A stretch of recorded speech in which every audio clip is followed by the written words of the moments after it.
Hello YouTube, Facebook Live, and Twitch. Welcome to the live coverage of the Outlaws Sim Series race number 8 of 36 here at the virtual Pocono Raceway.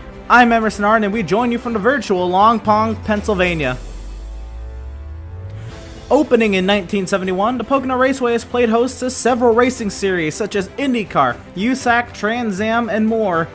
They call this place the Tricky Triangle. And why that is because this track has 3 completely different corners with 3 completely different lengths of straights.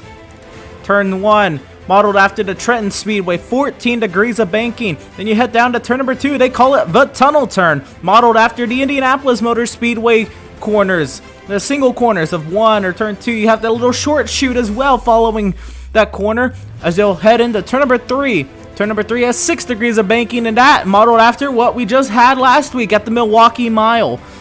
Considered a tri-oval, this place, but not like Daytona, Talladega. This place, hard, tough on brakes, hard on transmissions. Shifting is involved. Some drivers do that to get those runs out of the corners. And all of that being said, this is the legacy version of this track. And it's going to be a fun night tonight. Let's get to it. We're here for the Outlaw Sim Series at Legacy Pocono. Of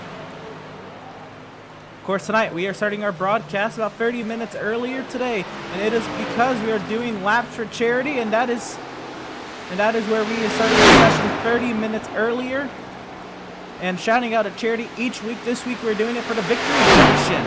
Of course, any donations to our hashtag their $sign Outlaws Sim Series. Any donations from the start of this broadcast to the end of the broadcast will be donated to the Victory Junction this week. A couple weeks ago we did the Ronald McDonald House. Last week we did St. Jude's Children's Research Hospital. Of course, this is to give those charities the much needed recognition and support. As during the pandemic, they have not been getting as much support as they used to. And just making sure to keep them relevant and doing our part, especially with the influx of viewers we received this season. We hope that each of you who are able to financially and physically, only if you're able to, don't stress yourself to do this. But if you can, please donate. It would be much appreciated. We earned $20 in the first week we did this, which was our race number 6 at the Homestead Miami Speedway. I don't believe we got any last week, so if we can get the dollar amount today for the Victory Junction, that would be great. Of course, founded in honor of Adam. It's just a great cause. That being said, we're going to get to it. Of course, we have practice going on, so we're going to throw up the standings there. You see Max Service top of the chart. And remember, Max Service has won each of the legacy races we've done this season. Actually, one more thing heading into today. Let's go ahead and take a look at the playoff standings heading into today. And of course, there it is. Max Service top of the charts, top of the playoff standings, the number 1 seed with 2 wins on the season. Malenko won because he has the driver's point standings lead, followed by Tyler Markle of his Auto Club road course win. Seth Berger with his win at Homestead. Garrett Velzy his win at Talladega. Adrian Schumacher his win at Road America. Adrian Schumacher has to make a couple races or he will be out of the playoff running. That will then move Devin Smith up. Devin Smith right now is the highest driver in the points without a win. He is he's second in points. It should be Corey. I'm not exactly sure, but anyway, Devin Smith, Jeremiah Stutzman, Andrew Pratt, and Josh McClune running out the top 10. 13 drivers do make the playoffs, and as we get closer to playoff time, we will show the entire playoff standings grid. The season is still young, and as far as it is, the main points battles have not become prominent. That also being said, a new player to the mix. How about driver of the number 8? This week we have Landon Cardullo joining us. First week in the Outlaw Sim Series, and we're gonna go ahead and bring him on up, put him right into the wildfire, I'd say. And we're gonna go ahead and talk to driver the number 8, Landon Cardullo, making his first start this season. Landon, how you doing? Pretty good. How about yourself? I'm all right. So I understand you've been on the service for quite a while. I think in the range of 4 to 5 years, and you've gone up there in earlier in your iRacing career towards like the 3000s, and you had issues where you dropped down now, but you're top of the practice charts right now by 2 whole tenths and some change. How are you feeling about tonight? Well, Emerson, I feel great. I haven't really practiced much, except for this practice. Just trying to learn the car. It's a little loose. Not too sure how old tires feel. Kind of just doing some hot laps right now. We're going to try doing a longer run, but confidence is there, so I feel pretty good. That's great. So you are, again, top of the practice charts. You haven't ran your long run yet. Do you think you can put one of these full races together, just kind of relying on your experience? Oh man, I hope so. It's been a long time since I've done a race with other people, especially league races. It's just good to be back. I think I can get it done. So we have the rule of this league. You have to make 19 starts in the regular season to be eligible for the playoffs, and I think you are right there if you can make every race between now and the end of the regular season. That might be tough because things might come up, but I know it's very young on the season, especially for you. You only have these 39 minutes in this practice session, but how do you feel about a run in the playoffs? It just depends. It really depends on how I look at myself and how I did this race. We can go next week, I believe Daytona. We can score a strong run, and me and my car and my team and the way I drive, I feel like I can make it far in there. Lock myself in. Right on. And I was just about to say, one of our winners this season was about to fall out of playoff eligibility in a couple of races, but he did make it to the practice session with Adrian Schumacher, so good on him for doing that. Back to you. Your car. What is it sponsored by? Go and tell us what's on the hood of your car. So I'm basically sponsoring myself. It's LJC Photography. I started about 2 years ago. Kind of working for a website called onpitroad.com. We get invited out to the races and take pictures basically for NASCAR. So it's a small business.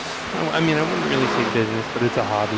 So I say, hey, why not? Why not sponsor myself? Right on. Well, hopefully you get recognition.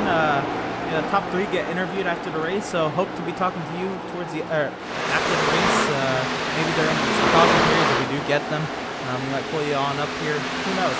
But best luck to you tonight, and we'll see what your hot shot can do. Thank you, buddy. All right, and that was driver of the number 8 making his first start on the season tonight here at the Pocono Raceway. Let's go ahead and bring in. He's going to. This car was laying a little weird, but we have driver of the number 24. Miz, how you doing? I'm doing good. How about yourself, I've been all right. So a little bit of a hometown race for you, a home track race. How you feeling? You are 7th on the board. It's going to practice now. I'm not feeling good. I can only do a few laps, but it's practice, getting used to the track. Right, of course. So being this as your home track, in Pennsylvania and all, what do you think of when you come to? Have you been to Pocono? I'm sure you have. What do you think of when you come here, or come here on the service? It's amazing how much it really looks like the track. I've taken a tour of this track, and it's spot on. Makes me want to try to get out there and push even harder than normal. But just feel right. It's a hard track. You gotta be consistent. Can't push it. Right. Like that. Pretty loose there out of turn 3. Yeah, we're gonna be fighting that all night. Such no grip out here. I was just about to ask, what do you think of this legacy version on the service? The original version that iRacing scanned, and the repave. Which version do you like better? And what are your takeaways on the legacy version? I mean, track-wise, I enjoy a smoother racing track, but I feel the bumps out here tonight's gonna really put it in the driver's hands instead of just setup wise. I mean, I know we run a fixed setup. It's gonna be a lot more drivers gotta be able to control the car in the bumps. So what's kind of a goal result for you tonight? Maybe a top 5, a top 10, or just as many points as you can? Well, what is your game plan and what's a goal result for you? And against these boys, the top 5 is a win for me. But my goal tonight is just try to get some points. Top 10 at the end of the night would be good. After last week, I need as many points as I could get. Right on. Let's see. So I asked Landon about what's on his car because he's self-sponsoring yourself. But the Dallas Cowboys. Why the Dallas Cowboys? Since you're in Pennsylvania, why not Philadelphia? Or why not Pittsburgh? Well, because none of them have blue in it, and blue's my favorite color. Fair enough. No, that's a very valid point. When I was a kid, I didn't care about hometown team. It was all about they have cool jerseys, colors, and I like it. Plus, the real story behind it is my brother, he was a 49ers fan. He's a few years older than me, and back then that's when the Cowboys always played really good games, so that I had to root against the team that year. Montana era? Yes, sir. Right on, right on. Alright, so back to racing. You're up there in the point standings. Next week is Daytona. What is kind of your outlook on the rest of the season in terms of how you're going to make the playoffs? Well, I mean, Daytona's a coin flip. You just gotta go in there and hope to be able to be there on the last lap, avoid that big one. But I feel pretty confident. It's it's first season, growing pains, get used to everybody, plus getting used to the service itself. I feel I have a shot to make the playoffs. I'm hoping to get a win to make it easier. But like I said earlier, these boys are too tough. So I think points is going to be the way that I'm going to be able to make it. Right on, right on. Well, you're 9th on the board, so hopefully you can get the top 10, maybe even higher. Hope to talk to you maybe even at the end of this thing. But anyways, best of luck to you tonight, and yeah, we'll see where you are. All right, appreciate you. Thanks as always for being up there and doing what you do for us. Of course, man. I enjoy it with every ounce of my heart, man. And that was driver of the number 24, Jason Miz. Now we're joined by driver of the number 95, Mr. Devin Smith. And been a little surprising to be that low on the board. What's doing tonight? I mean, have you not seen me like the last 2 races? This is normal. Oh, man. That's not normal. I'll get there at the end, hopefully, but Like you're up there in the points, like. Right. Like I said, I'll get there at the end. Maybe. From what? Alright, so if have you been to this track? I have not. If COVID didn't happen, there was plans for me to go this year. Because of the doubleheader, I did want to actually go to the doubleheader flight up there. Yep. But, yeah, I understand that. But alright, so then when you come to Pocono on the service, what do you think of when you come here? Well, whether it's on here or on any other NASCAR game, it's very unique, obviously, with the 3 different turns. But compared to others, it's definitely a lot looser. But that's also probably because of how old the asphalt is, since this is the legacy version of it. So it's definitely low grip. Cars definitely tighten up later on in the run, so that's definitely a good thing. But I think the trouble spots are going to be definitely out of 1 and out of 2 early on. But after, say, maybe 4 to 5 laps, I think everybody's going to settle in. Should be a fun race. Right on, right on. What what's your game plan tonight to improve from 14th? I have no idea if that's where you're going to end up qualifying or how you're going to do in the race. It's somebody just crashed, I think, off the 3. So what do you think is going to be the game plan for you to move on up? Just, I guess, save some tires, do the same thing I do every week, kind of stay cool, calm, and collected, and just drive the track and don't let the track fuck me in the butt. And telling it like it is.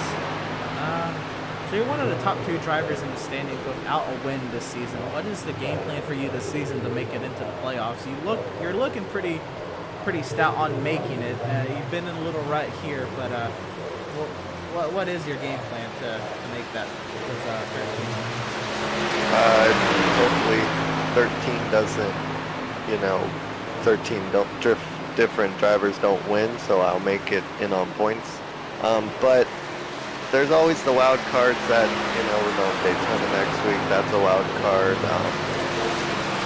Short tracks can always be a wild card because if someone wrecks, then there could be a big pile up if it's early in the run.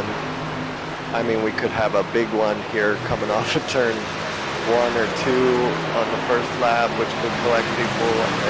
It's just gotta try and avoid the mayhem, stay calm, don't overdrive it like I did on that restart at Homestead, and survive. Right on. Well, I guess we're going to let you get back to it. Go ahead and finish out this practice session. And best luck to you tonight. Hopefully we're talking to you on the other side of it. I guess we'll just see. Thank you. Let's hope it. All right, and that was driver of the number 95, Devin Smith. And actually, I wasn't talking to Service. I'm going to try to bring up somebody else. Adrian, you got a copy?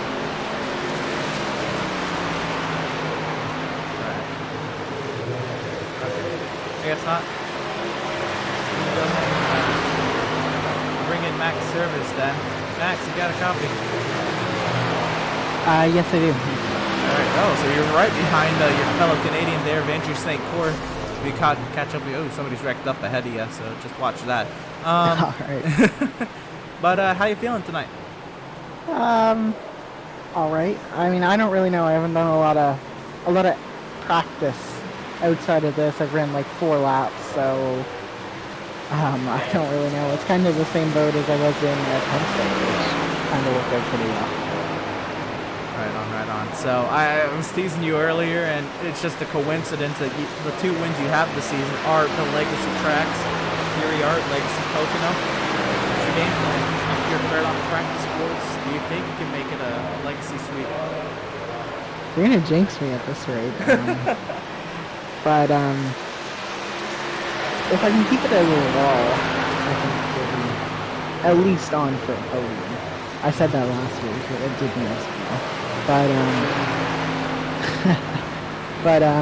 now sliding the rear end and hitting the wall is definitely something I like to do here. So yeah, talking about last week, it was going to be a great battle between you and Malenko. I don't think either of you could really fight off or like get a gap on one another, at least not overrun them. So I mean, I know it wasn't intentional or anything on Adam's part, but what did you see from your perspective, and how do you put something like that behind you? Well, I was looking at the right side because I gave him enough room, and I saw him hit the wall. And before he even hit me, I knew it was probably over. I wasn't mad. I mean, I think he apologized before I even hit the inside wall. So, I wasn't upset or anything. I was honestly kind of surprised that I didn't have any engine damage. I just had arrow, which was impressive. I had convinced myself that I had no front bumper after that, but obviously not intentional. I wasn't even really upset at all. I knew I was probably going to end up running second in Malenko, so it didn't really matter.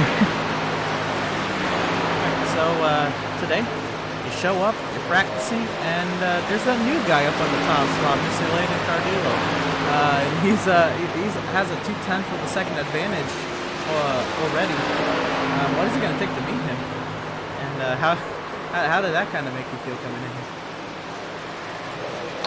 I don't really know. I don't know what it's going to take. I've never raced with him before, obviously. But he's quick. I don't know if they're long run pace.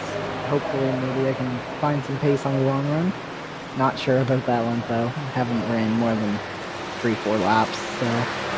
I don't know. If I run second to him, I run second to him. I'm kind of happy with second at this point. Let's not count out Adrian either. He's up here. He is, the Road America winner.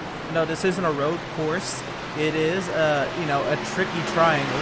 That is the nickname. 3 different corners, and some people even consider shifting. Are you shifting around here? I started out kind of shifting, but I moved into more shifting. But definitely wasn't shifting to that lower, especially in turn 1 and turn 3 as the runs go on, because it's really hard to get it slowed down into 1, and then turn 3 you just have the RPM low enough to where you can get the runoff with the shifting. Right. Malico's not up here, but again, Cardullo is new to you. Schumacher, haven't really seen him much this season. This is his 3rd race on the season. Lingerfeld's been hit or miss up here, but Seth Berger in 5th, at least on the practice boards, he's looking like a whole different ballgame up here. It is. I'm just kind of looking at them now. I haven't looked at it in a while. I had some issues with trading paint's not loading, so I had to restart my PC and haven't been here for a while. I just kind of came in and did some laps. And kind of just looking at them now, it's a lot of different people up front, which is good to see. Right on. So what's the game plan today? Points, win.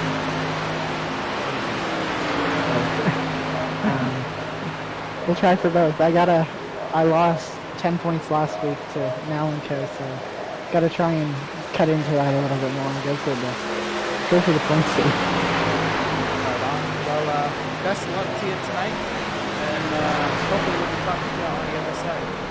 Alrighty. Hopefully. Alright, and that was Max Service. And one more time tonight, folks, make sure you donate to the Victory Junction. That is a charity this week. Of course, we started our broadcast 30 minutes earlier, broadcasting the practice session and calling it Laps for Charity. Because during the pandemic, charities have not been getting the help or the recognition they usually get, and we decided with our influx of viewers to help get them a little bit more recognition, just so that they're not forgotten in any of this, and that we can help do our part and have them gain some money for them in whatever way we can. Of course, we started this at Homestead with the Ronald McDonald House of Charities. Last week we did the St. Jude's Children's Research Hospital, and this week we're doing the Victory Junction. So if you're able to, and you wish to, please go ahead and donate. Any money donated from the beginning of this broadcast to the end of the broadcast will be donated to the Victory Junction. And if this is not the charity you wish to support, that's okay. We'll be choosing a new charity each and every week. And hopefully, if you're able to, and you have if you're financially able to, and you have the heart to, please donate. And we'll make sure it gets to them, and it would help them out greatly. That being said, we have about 4 minutes here left in the practice session. We'll be right back, and we'll bring you back to action here at the Legacy Pocono Raceway here on this iRacing service. Landon Cardullo leads the practice session.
Welcome back, race fans, to the Legacy Pocono here for the Outlaws Sim Series race number 8 of 36 at the Tricky Triangle. Of course, we went over it at the very top of the broadcast. 3 different corners, modeled after 3 different racetracks. Turn 1, modeled after Trenton. Turn 2, modeled after Indianapolis. Turn 3, modeled after Milwaukee, which we ran last week. All 3 very different and very tricky corners. Will be a fun race tonight. Let's get to it. We're going to join us right up with Landon Cardulo on his qualifying lap. Let's see how he gets to work.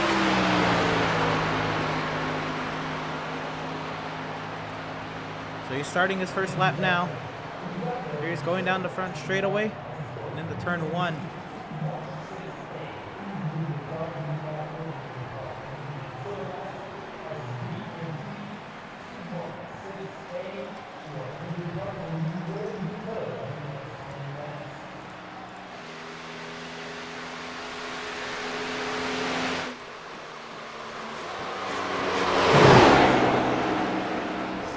Landon letting her rip through the tunnel turn. Here it comes down to short shoot to turn number 3. Right now, Malico top of the chart, and we'll throw up the scoring, of course.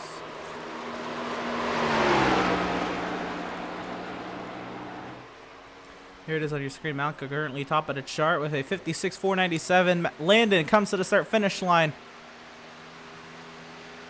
and he'll blow it out the water. A 56.344. Andrew St. Cour 3rd. Jason Miz 4th. Devin Smith 5th. And James Gilliard 6th. Let's catch up with somebody we expect to have a fast lap. Adrian Schumacher will go. Actually, I believe he's starting his time lap. But Max Service goes top of the chart at 56.303. Oh, Adrian Schumacher had a lag spike there. Have to have him have that fixed up. We can see he's on the lap. Let's see. Kyle Lingerfeld crosses the start-finish line. He goes 7th quickest. Jeremiah Stutzman. Very slow. I believe he's on his warm-up lap. Catch back up Schumacher, who's back on the pit lane. Not going to get a qualifying lap. And Josh McClure goes 7th quickest now. Very tricky, very tough racetrack for drivers to get qualifying laps in.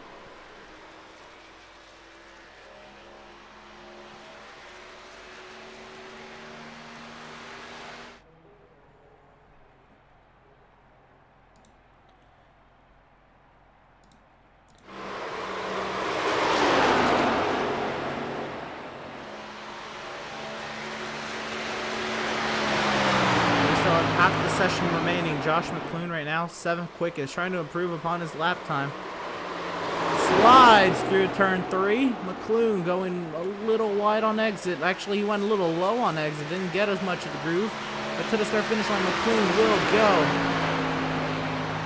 6th quickest. He will beat Devin Smith, and it's a 56.741. Catch up with Jeremiah Stutzman coming out of the tunnel turn and down the front straightaway. Kevin Thompson now takes to the track.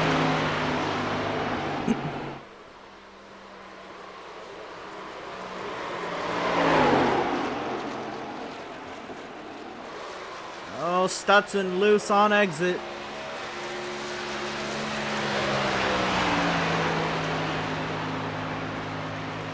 Stutzman will go 7th quickest, a 56.960. Tyler Markle now takes to the track. Will catch up with Kevin Thompson on a timed lap now.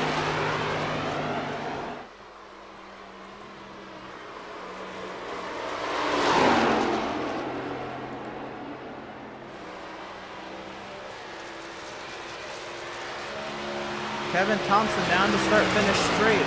He will go. I believe he's starting a timed lap. My bad, but we'll watch Kevin Thompson's lap. I know he has a lot of support in the comment section. Of course, if you're here and you're watching live, go ahead and comment. I'll pick up your comments. How about Jason Miz? Home track for a few of us tonight. Who will be the king of Pennsylvania tonight? Thanks for coming out and joining us week after week. Appreciate it so much. So it's the same thing on the YouTube channel Thanks for joining us week after week. We really appreciate it. Hometown track for a few of us who come out, who have been King of PA. John Thompson, good luck, Kevin Thompson, son. Go get tricky on that triangle. Rebecca Berger, go. Number 77, you got this. And love to see all the support. We have 14 viewers across our 4 platforms right now. Here comes Kevin Thompson, down the start-finish straight now. Where will he end up on the board? Thompson will go 7th quickest, a 56.772. He's got a second lap at it, but we'll catch up with Tyler Markle, who's not coming into the tunnel turn on his first time lap.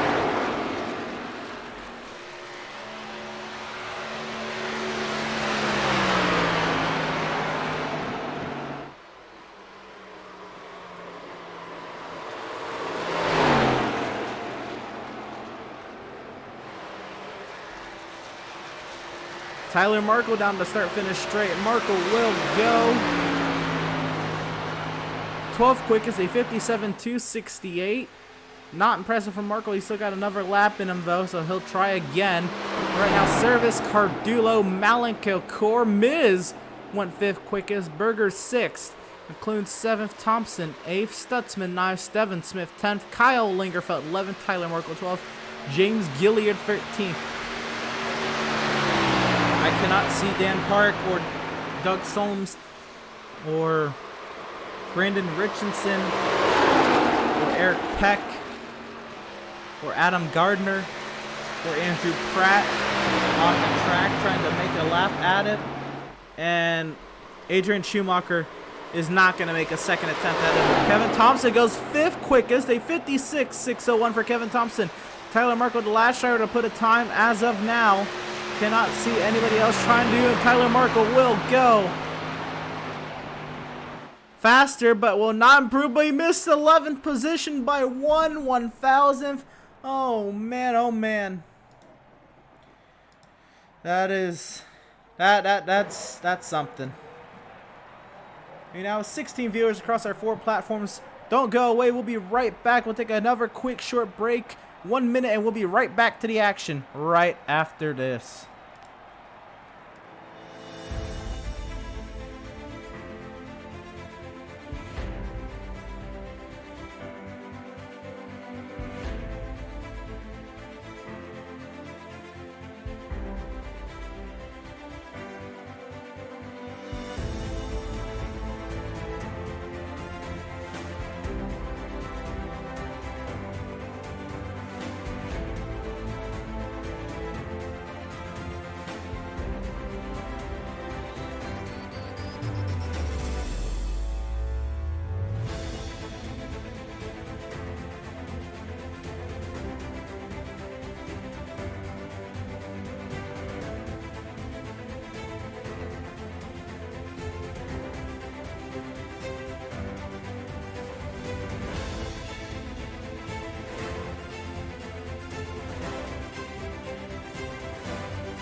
Welcome, race fans, back to the Legacy Pocono Raceway.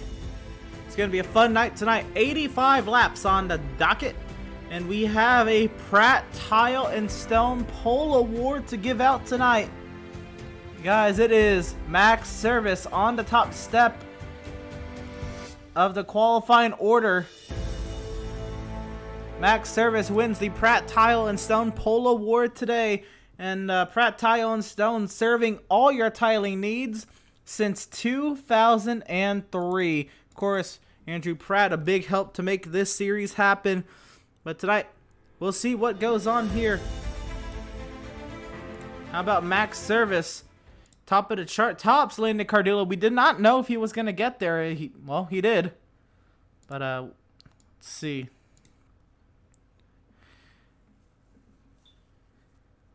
What's going to happen tonight? 85 laps, and we're expecting almost no caution tonight. I mean, let's be real. It is Pocono. It's very tough to. But we're going to go through our starting lineup before they get too far into this. And, yeah, let's get to that, shall we?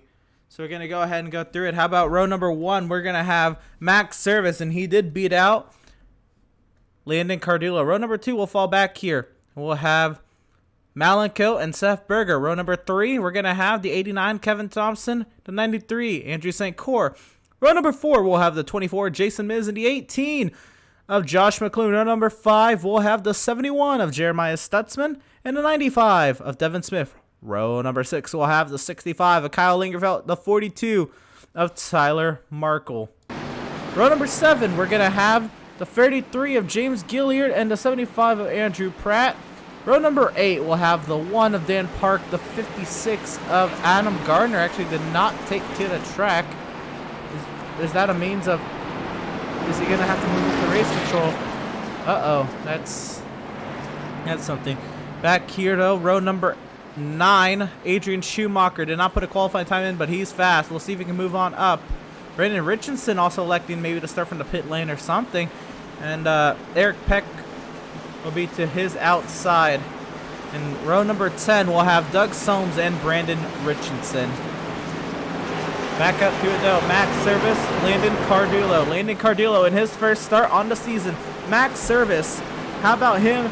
It is his second, or it's the third time he hit to a legacy track this season. And you know what?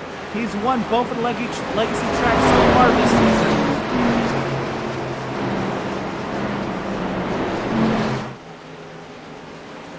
Let's see what happens here as the field comes through the tunnel turn number 2 towards that corner.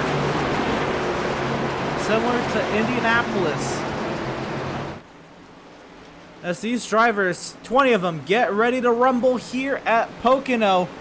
The iRacing.com Ford Mustang pace car is going to make that left-hand turn into the pit lane. The pit lane entry right off of turn number 3. There's only 3 turns at Pocono. The iRacing.com Ford Mustang pace car is off.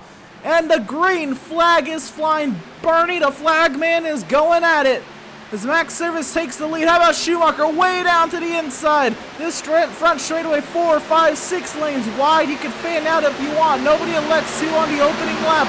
Max Service clear up the field. Now to try to take second. He slides. He's going to have to give it up so he doesn't hit Cardillo to his outside. Off of turn number 1. Landon Cardillo slides on exit. Everybody keeps it nice and tidy on the way down the Long Pond straightaway. Not the front stretch is not called Long Pond. This straightaway is called Long Pond. Into the final turn. We'll come out of turn number 2. Nose to tail. Service and Cardillo. Gardner very slow off the track. Actually, they came off the pit lane, so that is my mistake there. How about... There's so much tire squealing going on. That's actually just these drivers going so hard to the corners, and now Cardillo's there. He's going to peek to the inside of Service. What's going to happen here down the front straightaway? Side by side down the front straightaway. So start lap number 2. Cardillo to the inside. He's going to clear Service into 1. Service is going to try to get the crossover. Can he get there out of turn number 1? You can hear the tires squealing. That's how hard they're driving. Oh, somebody's going around.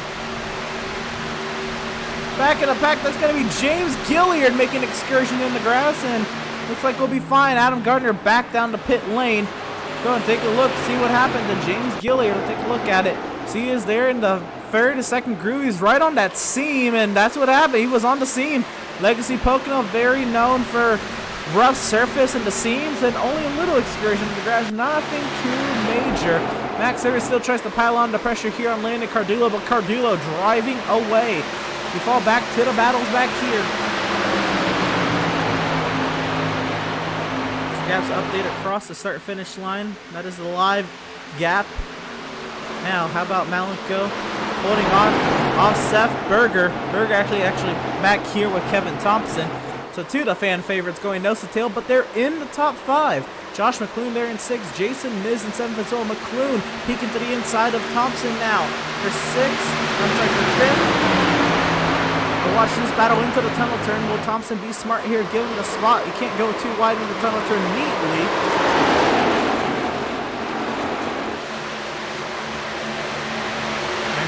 Moves out. They go single file down the short chute to turn number 3, and we'll take a look out of here. We're gonna go right on board.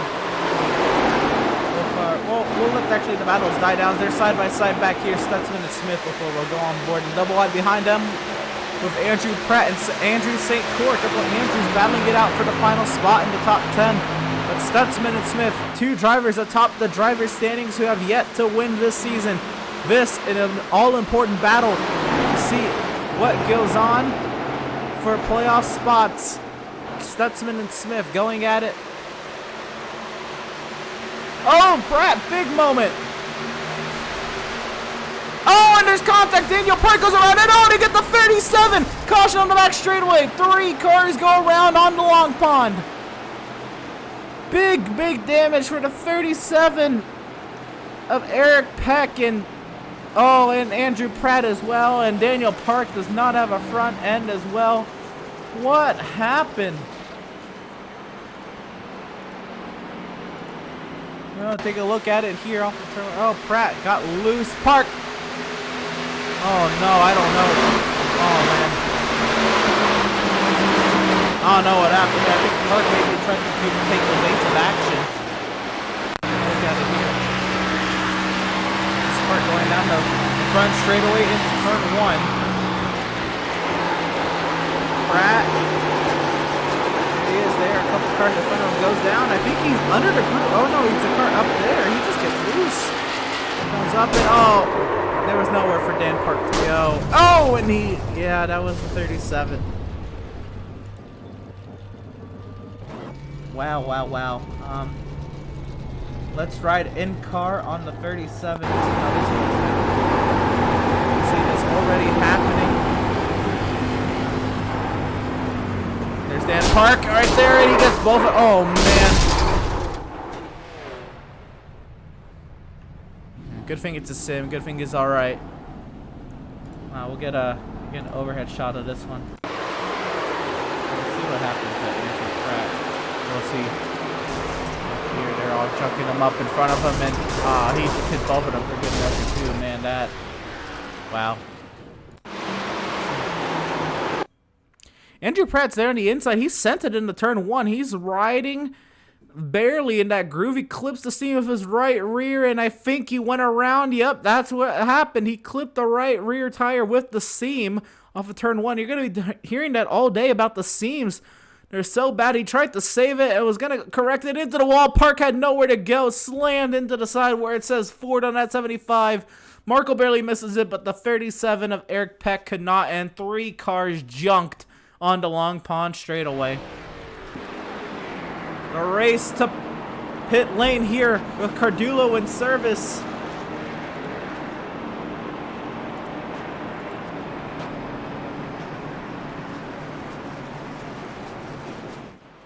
Everybody taking service here. No pun intended. We'll see what happens on the pit exit. Will everybody take 4 tires? Everybody's looking to take 4 tires. Down and away. I believe that's the 13th of Doug Solms. The race on pit exit. Landon Cardullo beats service on pit exit, but that's not it. Kyle Lingerfeld, Jeremiah Stutson, Tyler Markle have still stayed out on lap 6 of 85 here. Landon Cardullo wins the race off pit road over Max Service. Seth Berger 6th, Malenko 7th, Josh McClune 8th, Devin Smith 9th, Kevin Thompson in 10th. I'm going to talk to Tyler Markle and see what he saw in that accident. Tyler, you got a copy? Hello, yeah, what's up? All right, so first you decided, or well, we'll get to that actually in a second. You said you decided to stay up. What did you see in that accident there on the Long Pond straightaway? I saw Pratt get loose and then the other two just clobbered him. There was Yeah. Dan and somebody else. To be honest, I don't know the third one. It was Eric Pecker's Freak, as we know him on PlayStation. How did you make it through that? I slowed down. If I didn't slow down, I wasn't gonna make it. And I'm not sure about this decision to stay out either, to be honest with you. But it was only, what, 4 laps on the tires, so. But there's a big drop off here, and we only have 5 sets, so. I was gonna say, everybody electing to take tires early. Now, I assume they're thinking there's not gonna be that many yellows, but you do have now that set if it somehow does turn into a caution fest. It might. But at the back of the pack, do you think it's gonna be a net gain here for staying out? I hope. Hopefully. This track's not suiting me, as you saw in practice. Yeah, I was kind of shocked to see so far down to running order. I did a full fuel run, and I don't know. Just my tires though were pretty good after a full fuel run of 75%. So everybody else is getting 50s. We'll see. So are you going to be on the aggressive to try to overtake Jeremiah and Kyle, or are you going to be on the defense against Landon and Max? I'm gonna be saving tires. Right I don't on. really know what I'm gonna do. Right on. Well, we'll let you get back to it. You're on the 1 to green, and we'll see what happens on this restart. Thank you. Have a good one. That was Tyler Markle, driver of the number 42. But Jeremiah Stutzman stays out as the race leader. Kyle Lagerfeld second. Tyler Markle third. They're the only drivers not to pit, and we'll pull it up on the on scoring here. You'll see everybody now pitted on lap 5 except those 3. That will be interesting to see. And if we go green, who knows what the pit strategy will be. Maybe the 2-stop strat, or the forcing drivers to take 2 stops, might come into play here. Maybe the saving of fuel will happen here. We will see what happens. This race has to play out. I don't think anybody really expected a caution at Pocono. It's such a track. When you think of Pocono, you think of long green flag runs. Right off the bat, a caution. It wasn't even on the restart. Speaking of restarts, though, we're gonna have one right here as the iRacing.com Ford Mustang pace car pulls off into the pit lane, and we are green from Pocono Raceway.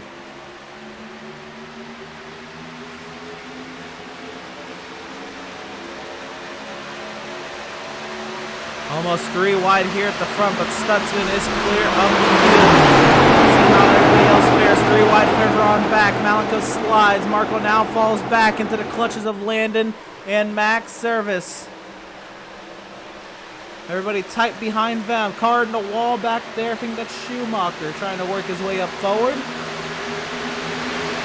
distinct lanes down this long pond straight. Marco still fights. Landon clear Landon on exit. You hear all the tires screeching there in the background. Side by side down the short chute to turn 3. Cardulo clears on entry. Service now to the outside of Markle. Service, if he can stick it up there, he'll have... Oh, he's loose! He holds on to it. Big moment for Max Service. He was letting it rip, trying to get around Tyler Markle, but Cardulo... Markle gets clear of Service. Cardulo clear. That Stutzman's driving away from Lingerfeld and the rest of the field. Cardulo now going at it, trying to catch Lingerfeld. And himself, Berger pulls into the 4th position. Berger Nation rise up. He's making moves. Oh, contact backer. Brandon Richardson caught the grass back there. Let's see what happens there, but let's go. 8 Landon C get that dub tonight. Let's go 8 G's. Yeah, so thanks for tuning in. Dale, I know you, or Jacob, I know you couldn't make it tonight. Oh, how about Cardula going on? Lingerfeld for second. Cardula to the inside of the 65 as they come off of turn number 3. Double wide down the front straight. Lingerfeld's going to give him the spot. Cardulo clears down the front straight. It's now a second advantage nearly that Stutzman holds over Cardulo. How quickly or how long is it going to take for Cardillo to close that 1 second?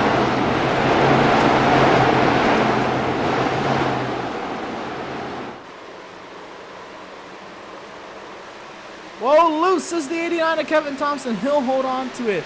You see already the large gap throughout the rest of the field there for the whole field.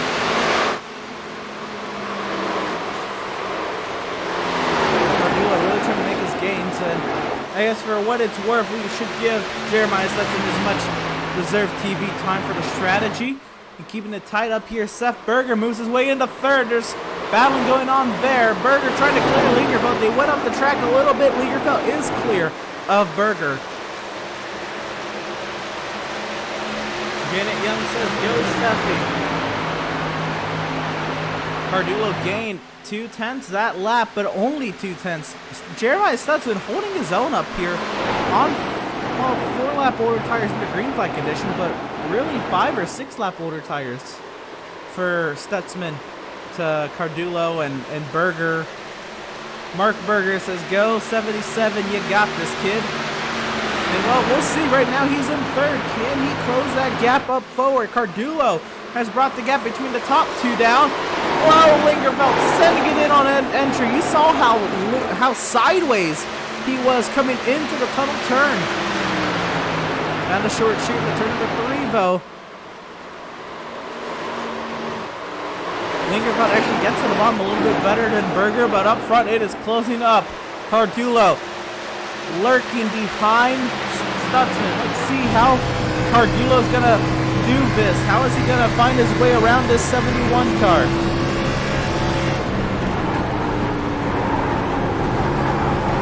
Here shifting. Cardillo is shifting here. That could be it. Now, is he going to bring up the engine temps, though? So you got to be careful being in somebody's slipstream. Stutzman goes very defensive. Looks like he's actually just going to give him the spot. Jeremiah Stutzman will fall back into the second position. Landon Cardillo to the race lead. I don't know about shifting in the tunnel turn, though. The tunnel turn, you don't go that slow in the tunnel turn. I think you need to shift. But, again, I'm on the mic and he's in the car.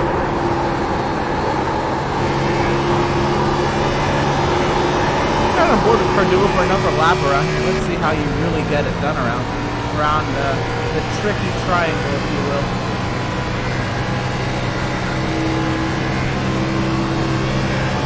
Down the straightaway here, going to turn 1. Down to the apex and downshift the third as he slides through the corner. Already a second up on Stutzman. Thompson moving up and Berger holding off McClune. Lingerfeld falls back to 5th. You heard him. Really let the car pick up RPMs and then upshift down the long pond straightaway to the tunnel turn.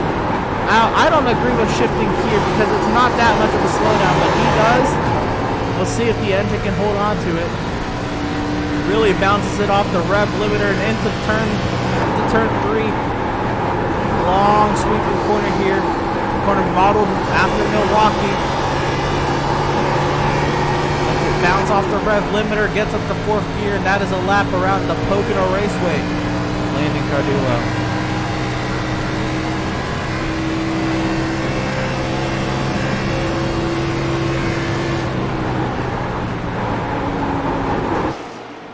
Let's see what's going on back here. Seth Berger has moved his way into the second position on Jeremiah Stutzman. Now this is going to be the peak battle. I think Landon Cardillo could possibly have the most experience on iRacing in this field. I'd have to double check that. But I think Cardillo does have the most experience in this field on iRacing.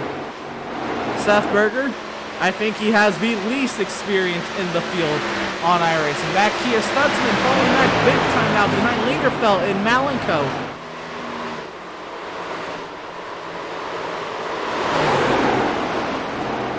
Malenko fights back on Lingerfeld for 4th.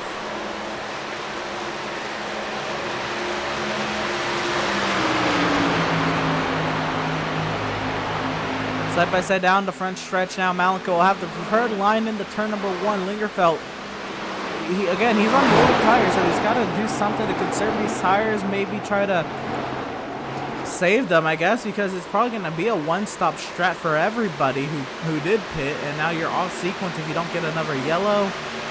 Very, very weird. But Lingerfeld actually holds on to fourth with the run around the outside on Malico.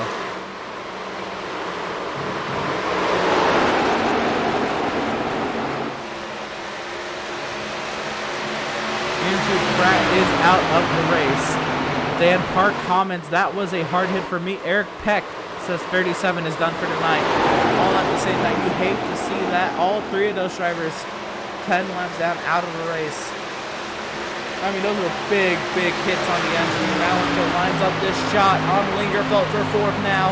Once again, going at it. Cardula has a 1.3 second advantage over Seth Berger. Here comes Malico on Lingerfeld around the outside, but Malico sending it deep into the corner.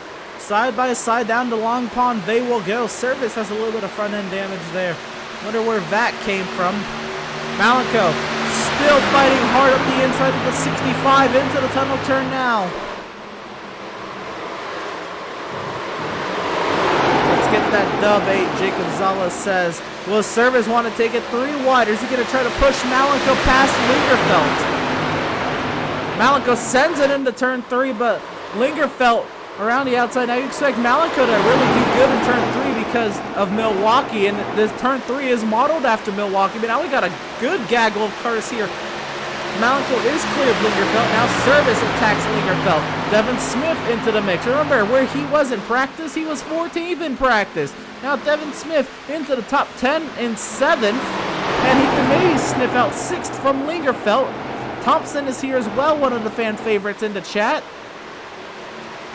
And Jeremiah Stutzman has been falling back since the restart lead. He took no tires here. He didn't pit on the lap before caution.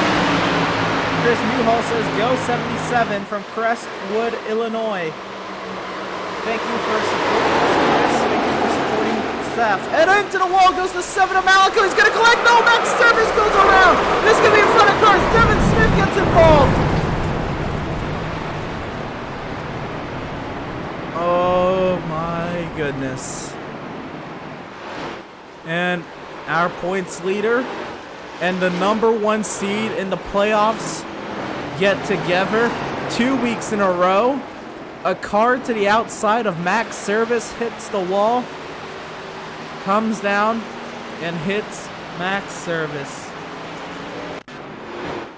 Oh my goodness. It is coming off the tunnel turn. Malico just got tied off at the tunnel turn. He got tight, kind of came down on Service, got hit by Smith, who was just having a good run, and I think everybody else missed it. Take a look at this one from the chopper. Service is piling on the pressure on Malico. He got the wall and nowhere to go for either of them. Lingerfeld barely missed that, but Smith nowhere to go.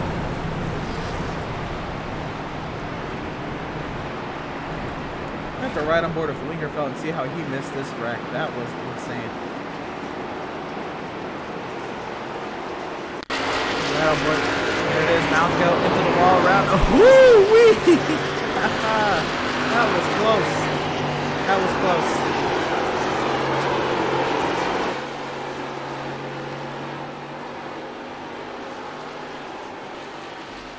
Let's see.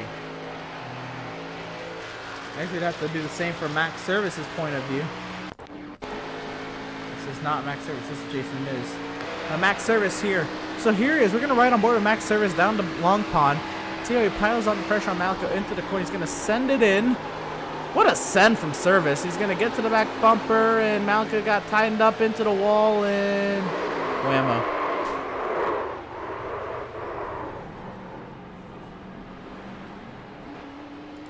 We're going to ride in car with Devin Smith. Let's see here.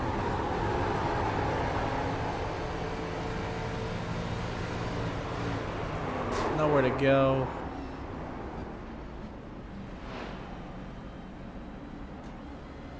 Wow. Stutzman working his way back onto the track there, onto the service road.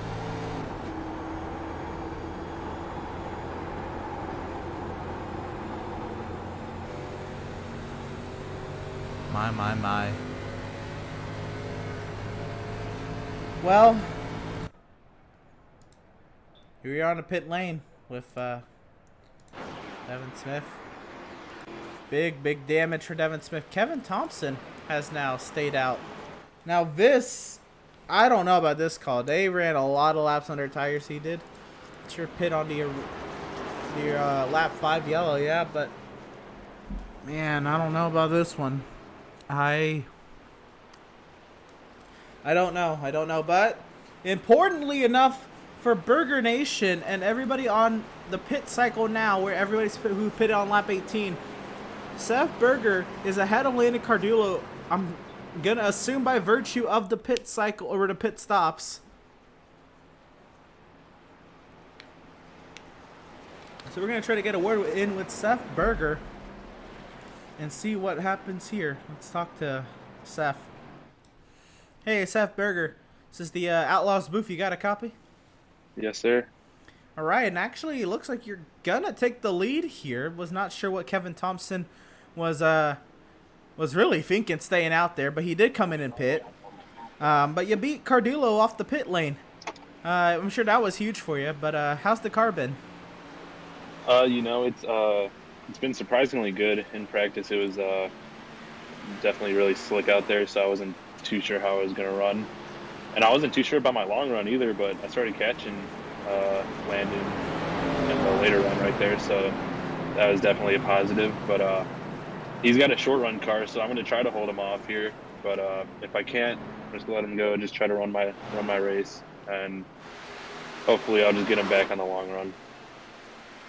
Right, and I gotta ask. I don't know if you know this, but I think you are going against the driver who's now spent the most time on the service in terms in this league, versus you, who I think has spent the least amount of time on the service, and both of you top of the field here, and it's showing there. At least on that run, you worked your way up through the field up to second, and then Cardullo was gapping you from there.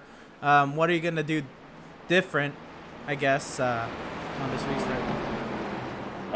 You know, there's not really too much to do. I haven't run up one-on-one off a restart with him yet, so I think this will be a big learning curve right here, being at the front of the field, so I'll definitely be learning a lot here. Right on. Well, we're going to let you get back to it as you're coming around to take the green, and hopefully we're talking to you on the other side of this. Yeah, thank you. All right, and that was Seth Berger, driver of the number 77. I guess we should have watched Corey's point of view on that incident. But we're getting ready to go back to racing here. Seth Berger, Landon Cardullo to front row. The iRacing.com Ford Mustang pace car pulls off into the pit lane. And we are green once again from Pocono.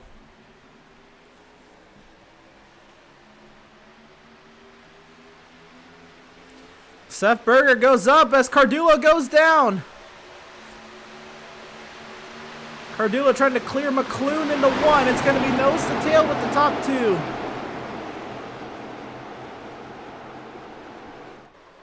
Oh, car on the wall. It's Kyle Lingerfeld. Oh, Jeremiah Stutzman around. Big accident coming off of turn number one. It's going to be another caution. Oh, no.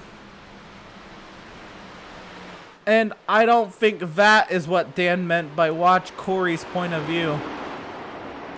Oh my goodness. Josh here off of turn number one.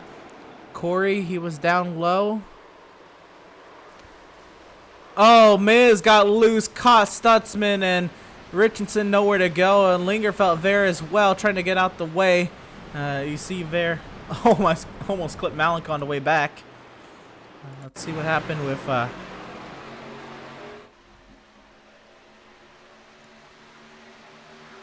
we're riding on board with Corey. See what happened to Lingerfeld here. He was, I think, maybe the same thing that happened to Miz. Maybe cold tires. They were on the seam as well. Yeah, those. Oh, man. Oh, Marco might have gotten some big damage there. Marco might not have been so lucky on this incident.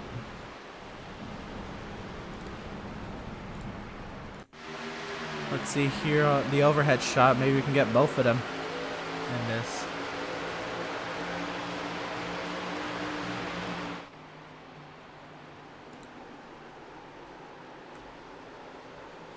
You see here, both of them. Well, actually, Lingerfeld was more on the seam, while that Miz was not. I don't know. Yeah, that's tough. And we are gonna watch this from Corey's point of view, from Jeremiah Stutzman's point of view. So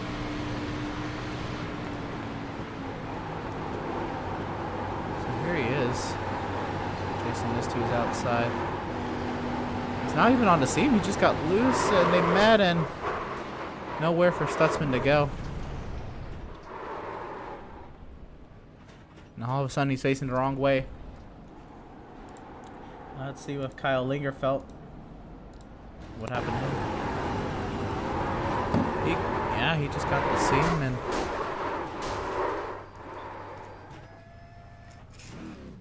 I guess that's all there is to it. He stays out. I don't know how much damage he has. There they go, peeling off into the pit lane. Let's see if we can get an interview coordinated with Josh McClune here. More drivers pit, and tires are gonna be used here. This is the second set of tires some drivers have used. Third set for others. And it's an 85 lap race. I mean, you have 2 sets of tires left. It's doable, but I don't know. Let's see if we can talk to McClune though. Hey, Josh, this is the Outlaws booth. You got a copy?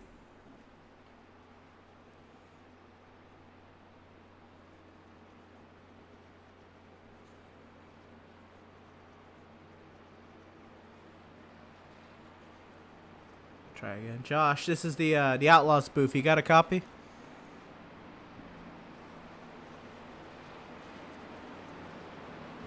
Alright, looks like we will not be getting interview in with McClune. Let's see if Adam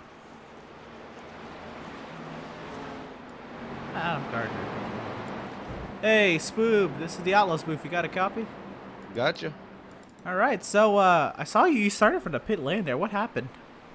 I just wanted to give everybody some rum. I wasn't feeling too comfortable with the car in practice, and decided to play it safe, keep the car in one piece, and I guess it's working so far. Yeah, 3 cautions. That I don't think was the game plan today for Pocono, as league owner and race controller and all that jazz, as well as just the driver. But what have you been seeing? What do you think's been causing all these incidents? I think I have my answer, but I want to hear what you say. As far as the first 2, it sounded like the first one was just a driver error, a little bit of a mistake there. I didn't see the second one, but that last one, man, I had a great view of it.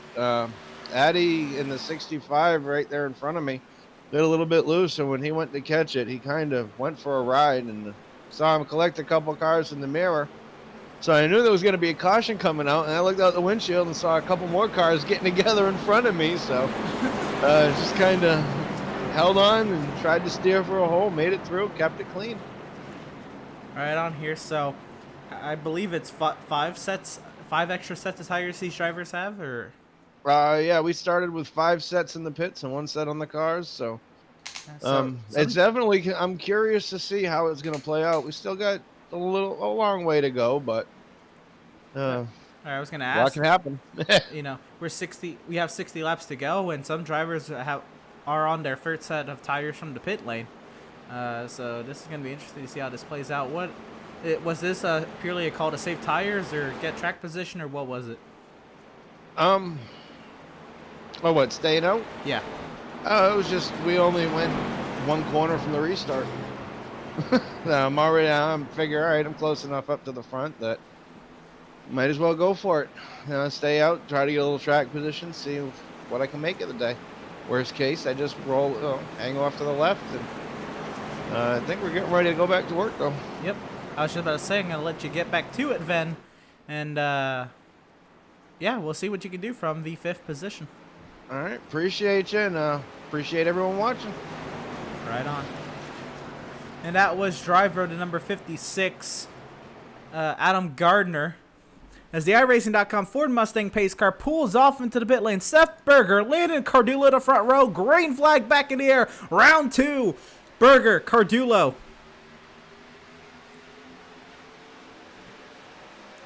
Now drivers starting to fan out. Berger, I don't think he got that good of a start. Cardulo time to good, but here they go side by side into the corner. Cardulo sends it wide, trying to get the run on the exit, make sure he doesn't get loose on the exit. Almost in the wall goes Cardulo, but he holds on. Cardulo now takes the lead over Seth Berger. What an overtake from the 8 car.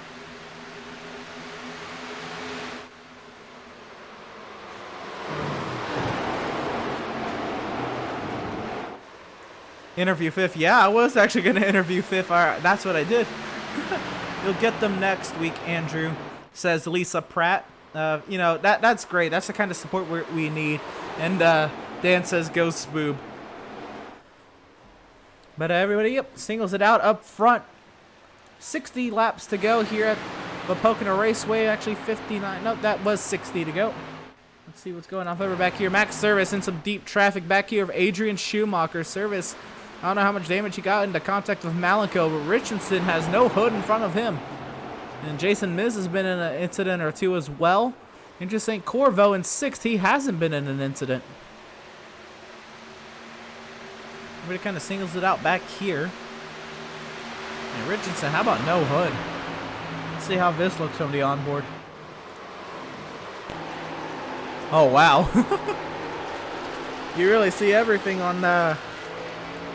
So if you want to know what the 29 was running, get a good look at it there. That is something.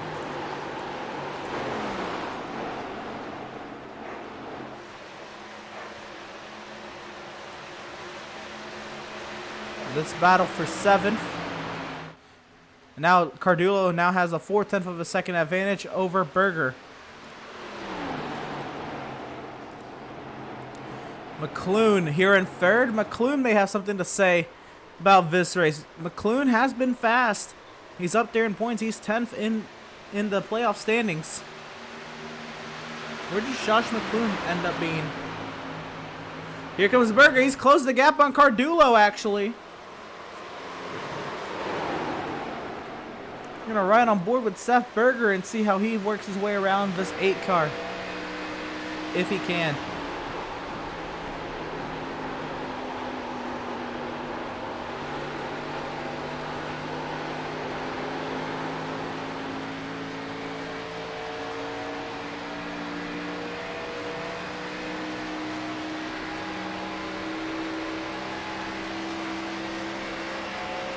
Down the front straightaway.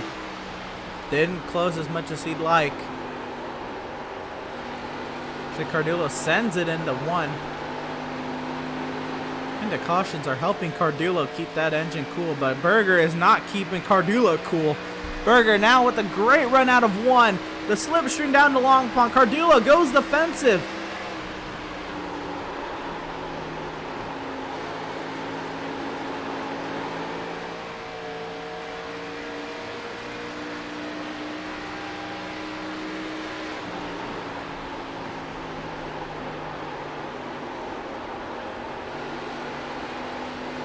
Loose there, a little on the center of the corner, but he gets the drive off. Berger with the slipstream though. We'll see what happens down the Long Pond.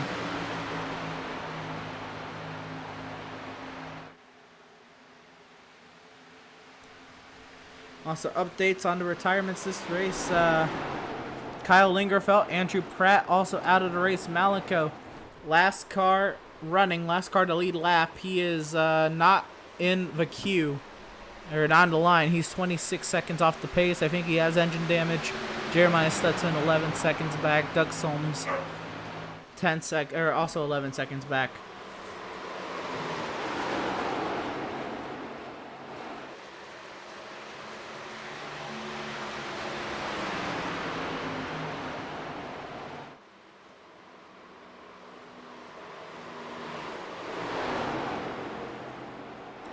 Now Josh McClune piles on the pressure on the 77 of Seth Berger.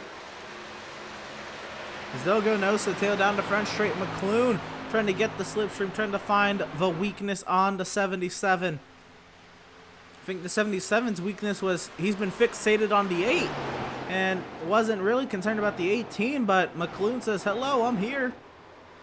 And someone to look at as well, and McClune is piling on that pressure. We'll ride from the back bumper of the 77. Look at that. He's there, you can see that grill of the Supra.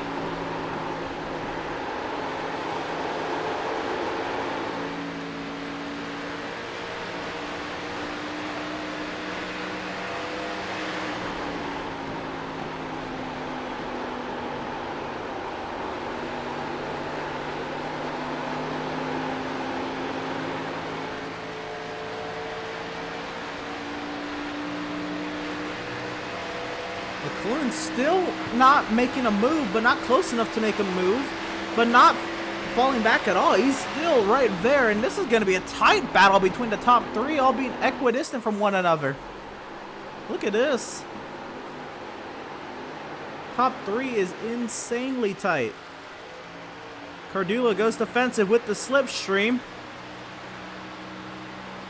McClune trying to maybe cool that car off. He's been behind Berger a little long. Dan says he'll make a few laps.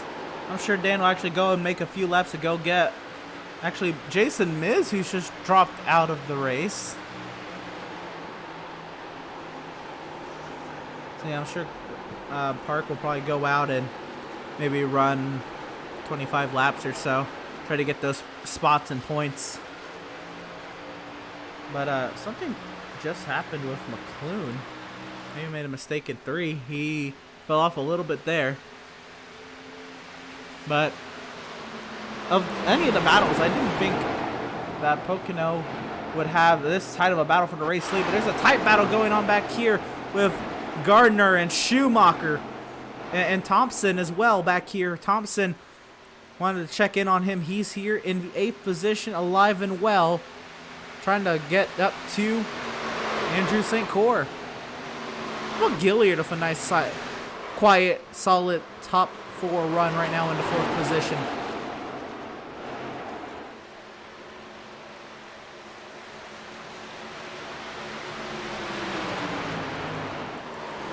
Seth Berger right there on the bumper of the 88 now. I'm sorry, the 8 car now. Oh, Berger blinks. Uh-oh, I thought we lost him for a second, but he is back. He's here. And now Cardullo having to go defensive once again. Berger right behind him, maybe trying to fake the passity or fake the peak to the inside to get Cardullo to bite. Maybe have a shallower entry into the corner. Cardullo under the immense pressure from Seth Berger. And again, the most experience in the league on iRacing is leading. The least experience on iRacing in the league is second. This is great stuff.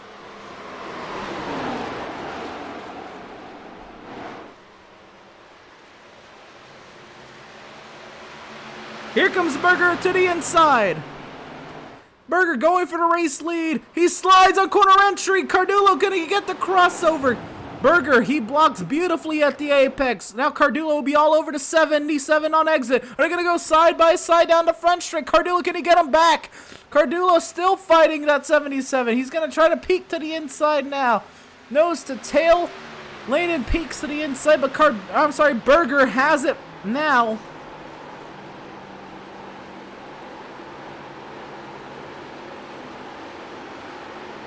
Cardullo's not done yet, though.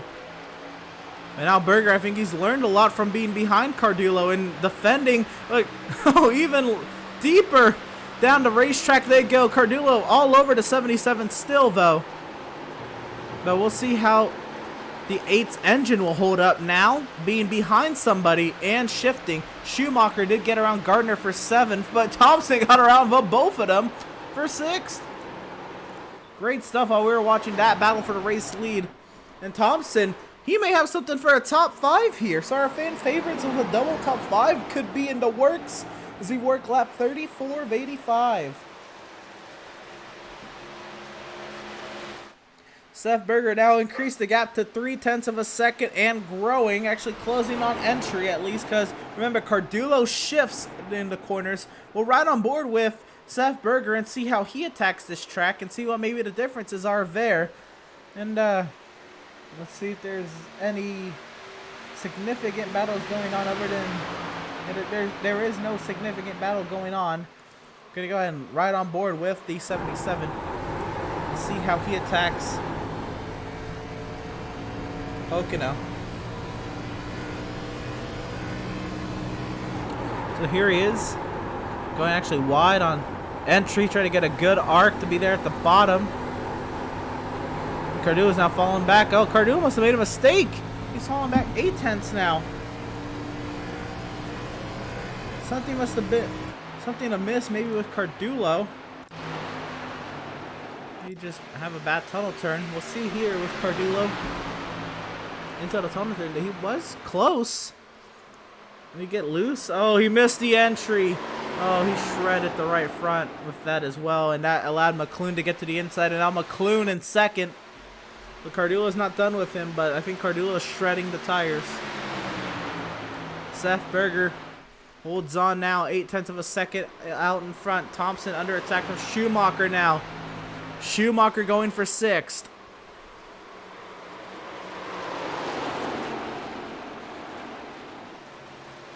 Thompson on St. Cor.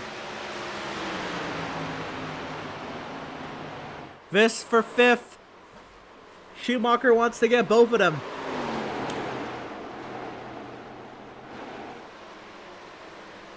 Oh, a little bit of a block from St. Cor, but Thompson right there on the back bumper.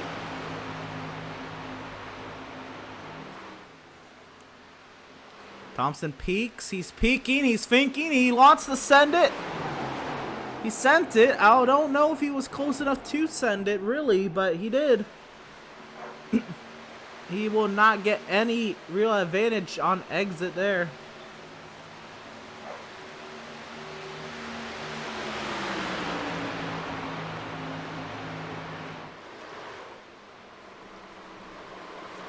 Oh, Schumacher misses the entry to the tunnel turn, and McClune going for the race lead on Seth Berger. McClune has chased down the 77. Seth Berger said he had a long run car. I don't know if he accounted for McClune having a longer run car.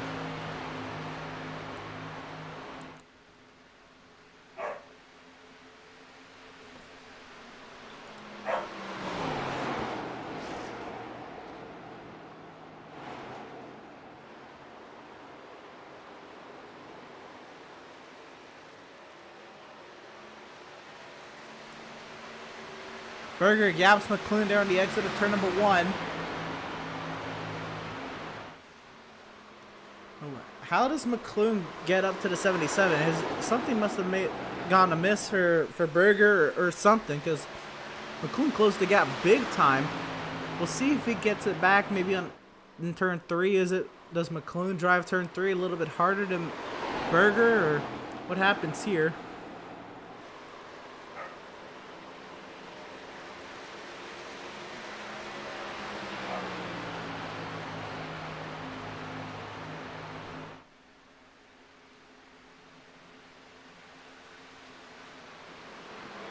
So we're a couple of laps away from halfway.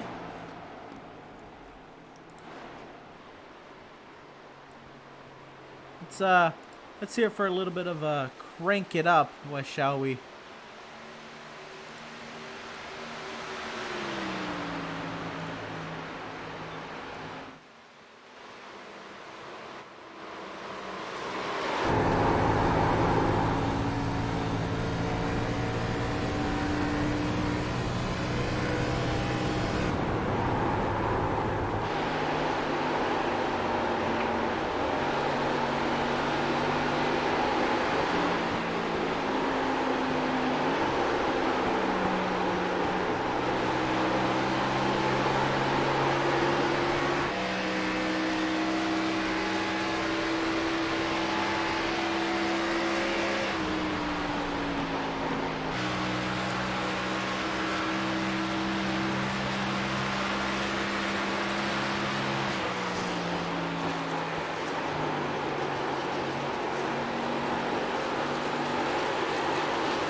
And there it is. McClune to the inside on Berger this time. Berger has some damage. Berger must have caught the wall or something. But McClune, they're going to go side by side down the front straight.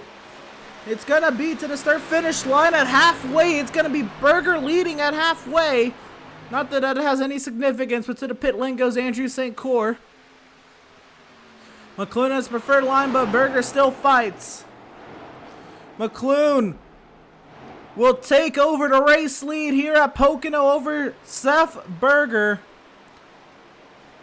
Josh McClune chased him down and got the lead. So next up is pit cycles, as we've seen Andrew St. Cyr hit the pit lane. There he is there. Oh, wow. You still see Dan Park's car there.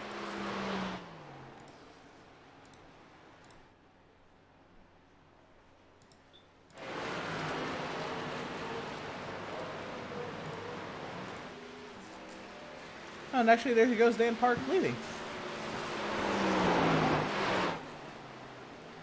There are your race leaders, and that's how you not lose a lap at Pocono from pitting. St. Cyr came down, completed his service, and oh, they're lapping Dan Park. Park tried to stay out the way.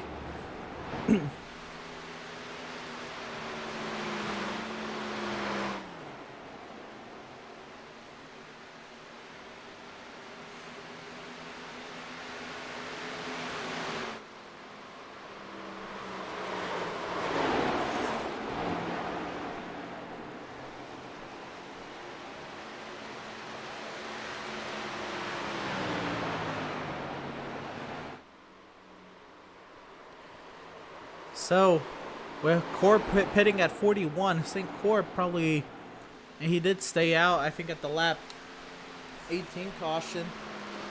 So that being said, with the fuel tanks, I also forgot about that. So normally, I think of Pocono going about 37, 40 laps, maybe 50 laps in Cup cars with fuel tanks, but you have what are they, 75% capacity fuel tanks.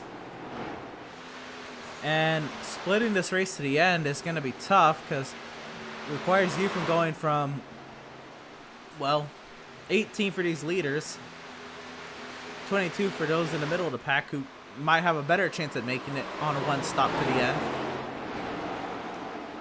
Having to really think about where the fuel is in terms of that, but if they can go to about, I'd have to say maybe 50. 18 to 50 would be about 32 laps, and then 50 to 85 would be 35. So 51, I think I'll lap 51 on fuel. They could split the rest of the race in half up front. Now, if drivers like Markle and Richardson and Solms and Smith, who they're very far behind, I don't even know if cutting a pit stop out of service could win this race on strategy. If the drivers up front can't make it to 51. I don't see why they couldn't. They, save fuel. But they're on 26. They're 26 laps into the stint. And they had a caution or two to help them out. But the 75% fuel load, I'm not exactly sure where the cycle is going to have them out. But they got to make it a 51, I think, to make it on one stop to the end. Whoa. Or 52. 53 would guarantee it if you can make it a 53. But 52 would be where it's at. Well, if you put it on lap 22... you just split the rest of the race in half, which basically you'd pit 55 if you can. But 53 would be, oh, here comes Cardulo. Oh, no, I think it's going to be a two-stop. Cardulo, I think, is pitting too early, unless he can try to take it 40 laps to the end. I think in is also Kevin Thompson.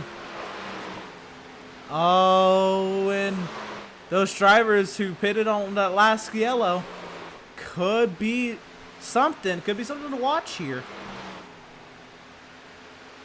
But Landon Cardulo, Kevin Thompson into the pit lane.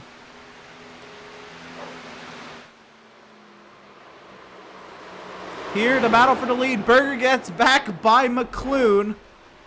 Pit stops looming. Malenko's also made his way to pit lane.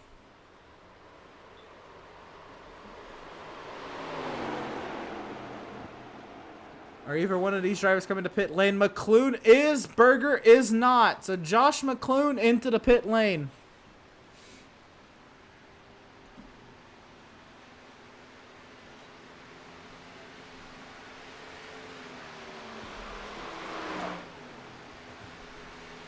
McClune's going to bring in a friend. How about Adrian Schumacher? Also, Adam Gardner.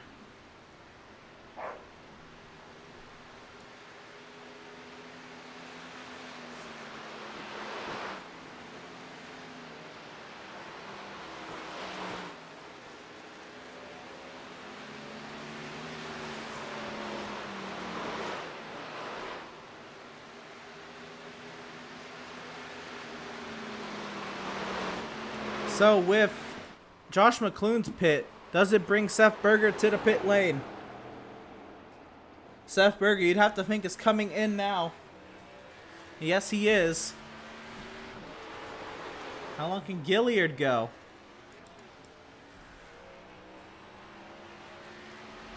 So Gilliard is in, and now I'm so positive. Service, if he can go like... If Service can go 3 more laps, Max Service could win this race on this track.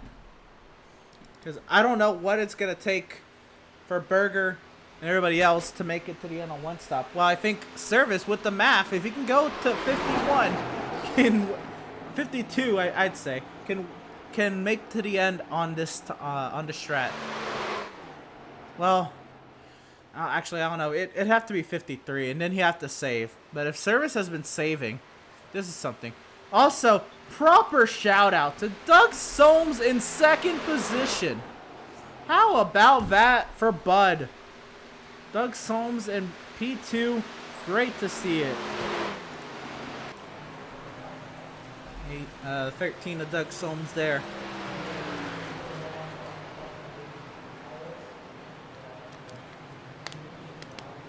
Landon Cardullo, a massive gap on Seth Berger, but they're most likely they're gonna have to put a second time Landon, Seth Berger, and that whole crowd. Wow.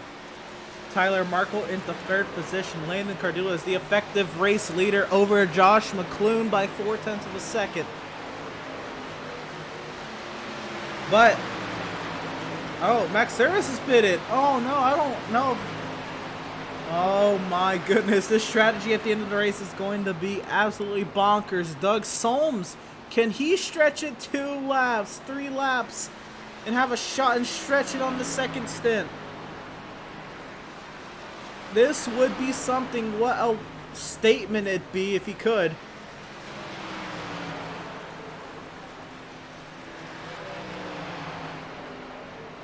But Doug Soames right now is the leader of this race, and proper props for Doug Soames for leading here at Pocono. I'd say if he can go another... Oh no, he's bringing it in. Is this gonna be it for Tyler Markle as well? Tyler Markle's gonna bring it in.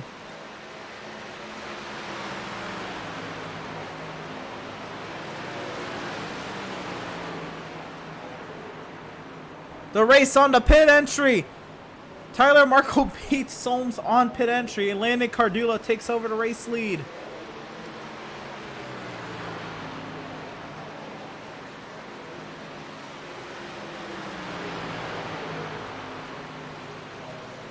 So Adrian Schumacher now in the 3rd position with his pit. Seth Berger waited how long? Seth Berger is 24 seconds behind. Did Berger have a penalty? Oh, Berger's back on the pit lane. Berger had a penalty. Oh, no. No. Seth Berger threw the race away again. I believe he had a penalty.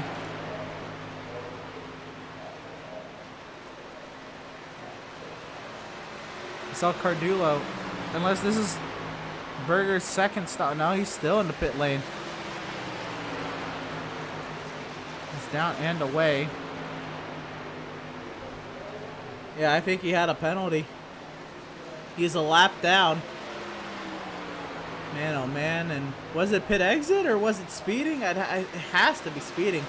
But now the battle comes down to Cardullo and McClune.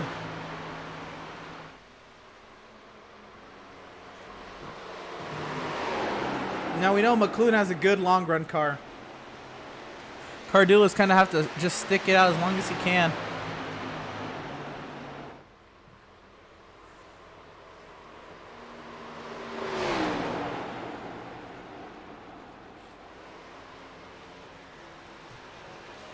Cardula still holds on to this 3/10 of a second advantage.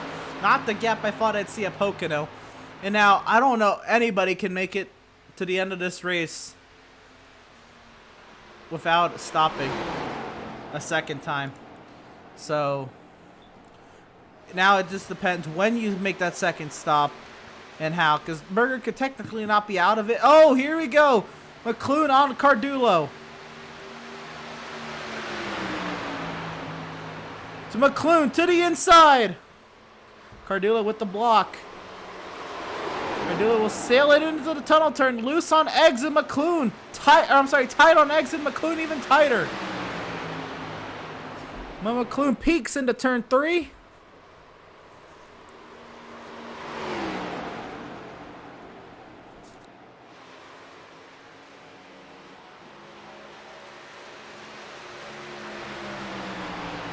So Cardulo still holds on over McLuhan. They have 16.7 seconds over Adrian Schumacher and the rest of the field.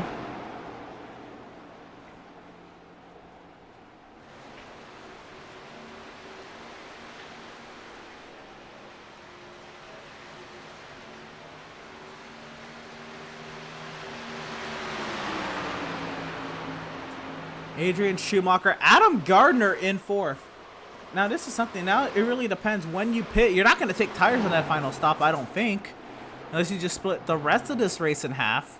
You can go, you know, 45 to 85, split at 65 and take tires and have enough fuel to go to the end. So they went about 30 laps under. I don't know if they have to go about 10 laps. Do you take tires? Do you not? If we go green to the end, it's something. I'd say you do take tires.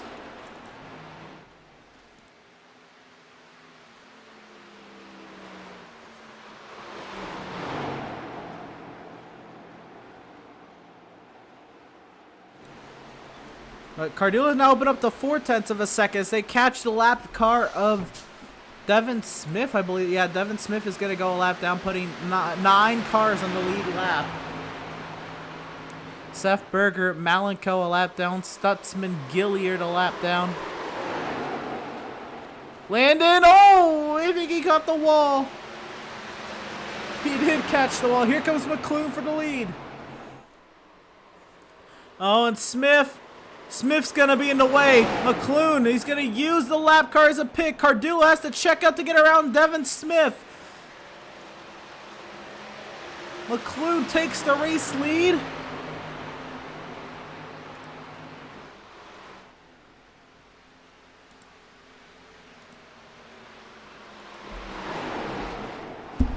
Over Landon Cardulo. 30 laps to go this time by.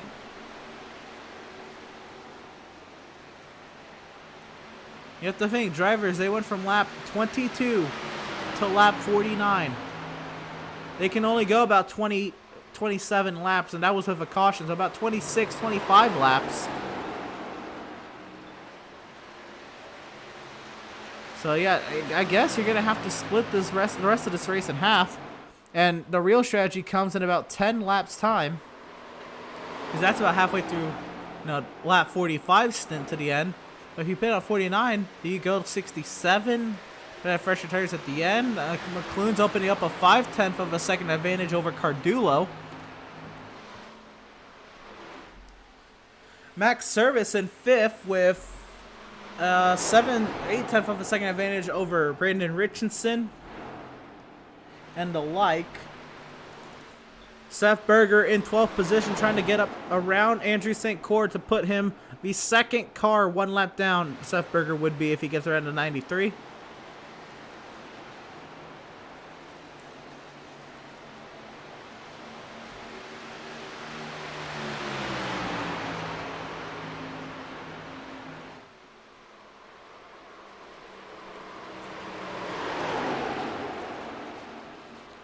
So Berger to the inside.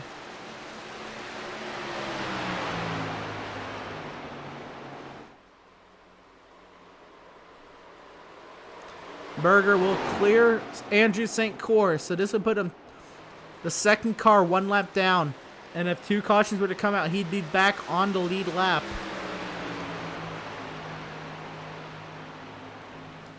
Two cautions, providing that neither Devin Smith or Seth Berger are the cars involved in them. And Smith holds on to the lucky dog on the ensuing restart after the first yellow. So it's not out of it for Seth Berger. It's not over with for Seth Berger. That's a long shot. 2 cautions at Pocono that usually has long green flag runs is going to be tough. Richardson closes the gap on Service for 5th. Service using the curbing there. What is that? As they approach Adam Gardner, this is the battle for 4th. Richardson trying to steal a 4th position away with no hood.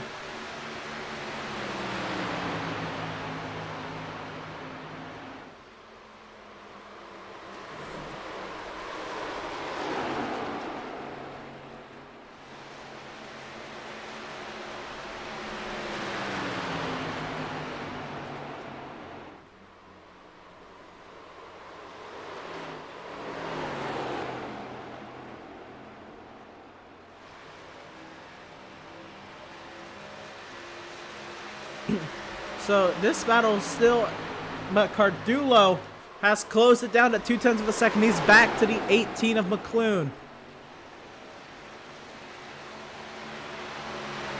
McClune holding station atop the scoring ladder over Landon Cardulo.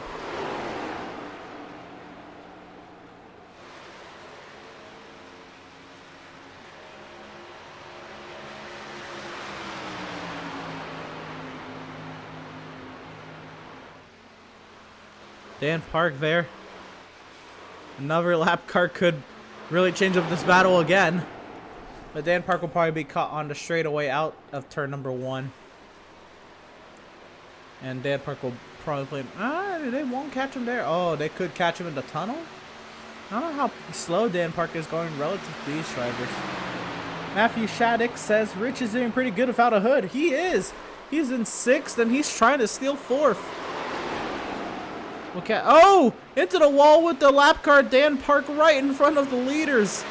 That could have been very detrimental. And now Service under attack from Brandon Richardson. And Richardson, oh, I'm sorry, no, this is Service on Gardner. I thought Richardson was closer.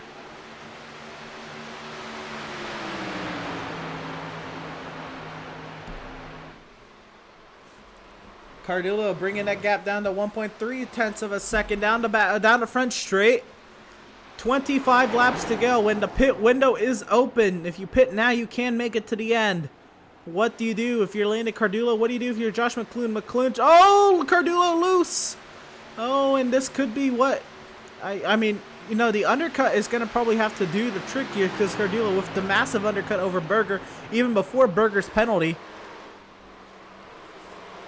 Mark Berger says, you got this. Only 1 lap. Go number 77. And Seth Berger, yep, he is in the free pass position now, Seth Berger. So if a caution comes out, Seth Berger is back in this race. But Doug Solms is right up the road from these leaders. Doug Solms has company of Kevin Thompson. Schumacher to 3rd. Actually, as I believe drivers hit the pit lane or... No, never mind. Scoring... No, my Schumacher was 3rd. My apologies. Service to 4th, though, over Gardner.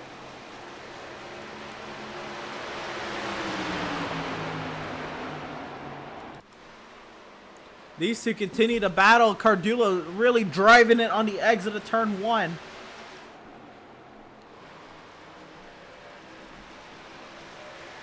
The battle here for Richardson into the top 5 on league owner Adam Gardner, maybe down the front stretch.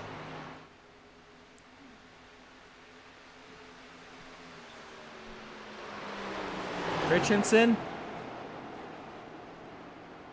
Oh, but Gardner around the outside with the run. Oh man, the drive down to Long Pond straightaway now.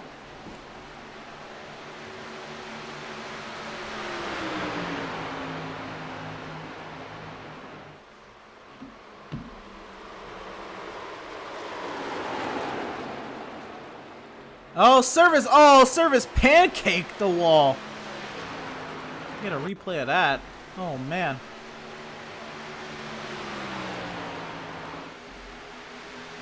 Unless, actually, I think he pancaked it earlier. Yeah, oh yeah, it's pancaked from earlier. My apologies. But let's see what happened here. He was loose, though. So still worthwhile replay to look at. The battle for the lead, they're still nose to tail. I don't think I've seen a Pocono battle for the race lead last all race long. And the battle for the race lead not really grow over, over 1 second. I don't think ever at Pocono.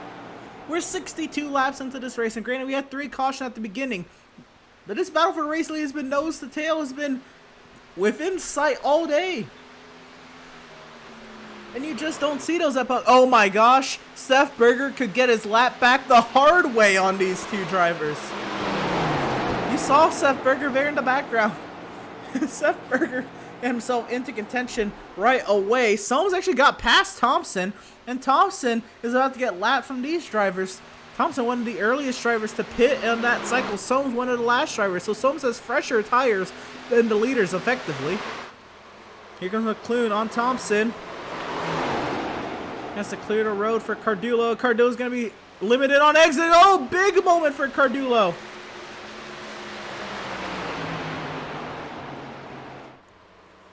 So Cardullo clears Thompson to put him 1 lap down. Seth Berger not too far behind. And into the pit lane goes Kevin Thompson.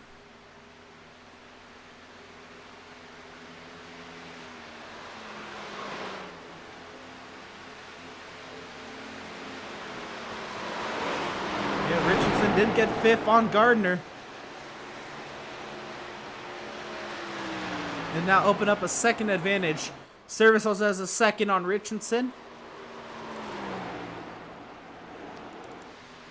Kevin Thompson still in the pit lane. You have to think Cardullo is thinking about coming in soon. Cardullo is thinking about splitting this race. And oh, that might do it. Oh, no. Oh, man. That was a big hit. And I think that car is damaged. That's going to be some optional he has to take, I'd say. Let's look at the replay. Oh, big hit. I think Josh McClune might have just won this race. We can make it a trouble-free pit stop.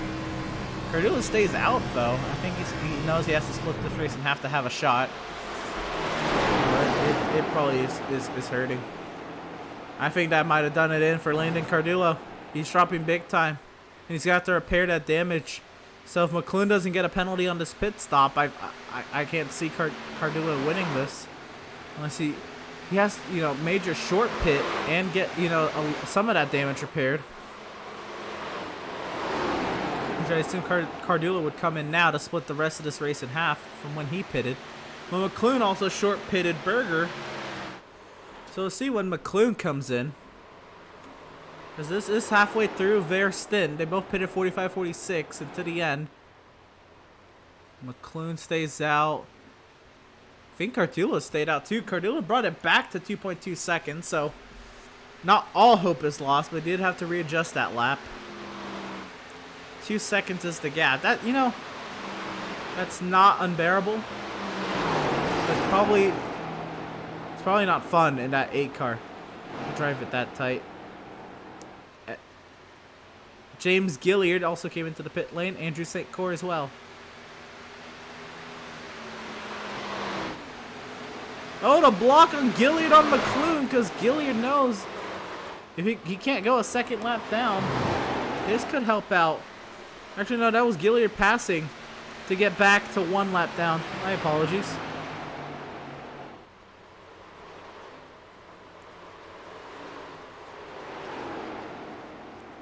I think Cardullo loses this race. If McClune comes in before him, McClune is in and Cardullo is going to stay out. Oh no, I think that's it. McClune short pitted Cardullo. Cardullo can't stay out there. I mean, well, let's see what time Cardullo running 58s to McClune. Well, last time ran a 104, so I can't tell what lap It was before that.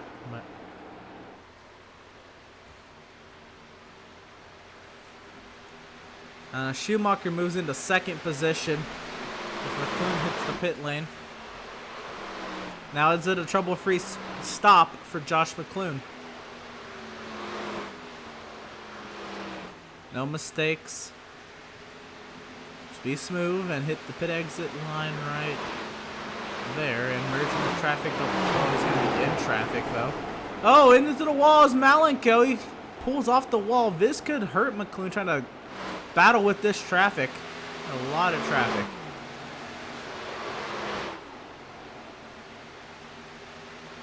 A lot of traffic for McClune. Cardullo continues to stay out.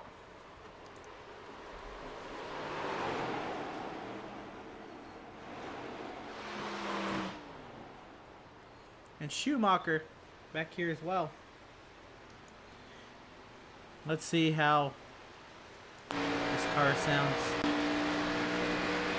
Is he really struggling in a tunnel turn?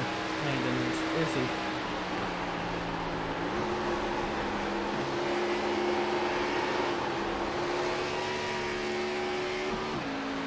He's in third gear a while though.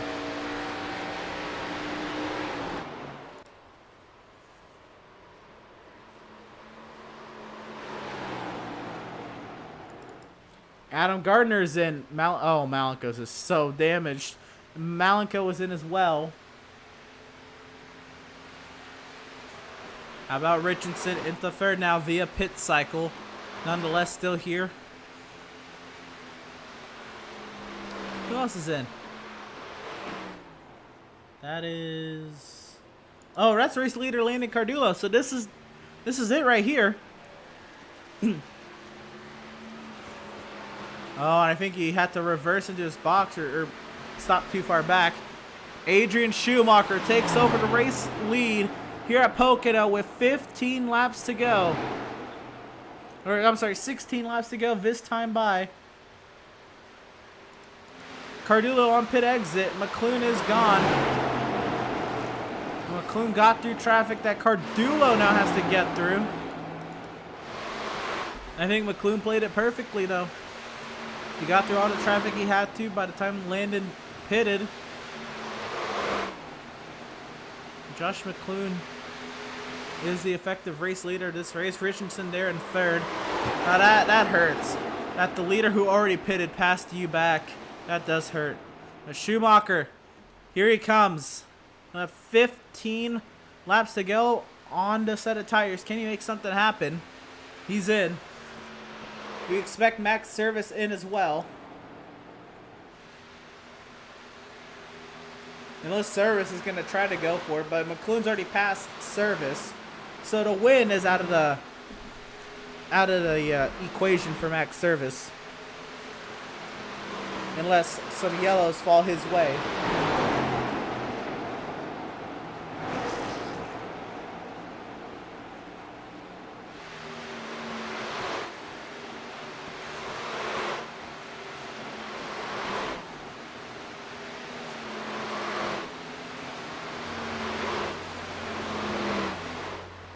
So the lead will cycle out with Josh McClune over Max Service, Brendan Richardson, and Landon Cardullo.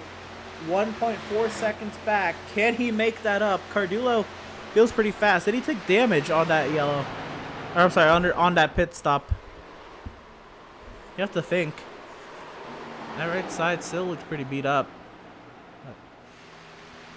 Richardson comes in. Oh, Stutzman right in front of the race leader, McClune.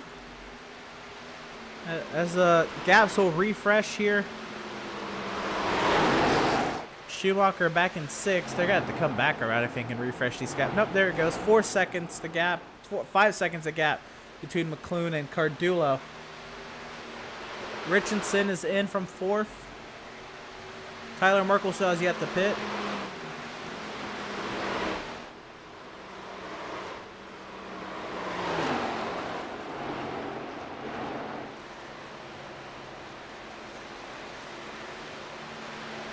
See, Jeremiah Stutzman, Devin Smith, Seth Berger, Max Service, Tyler Markle still all have yet to pit. Doug Solms is in.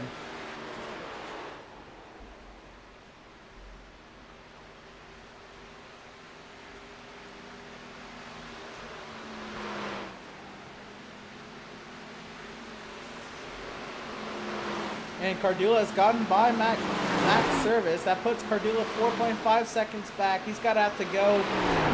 He's gonna have to go ham to really catch Josh McClune.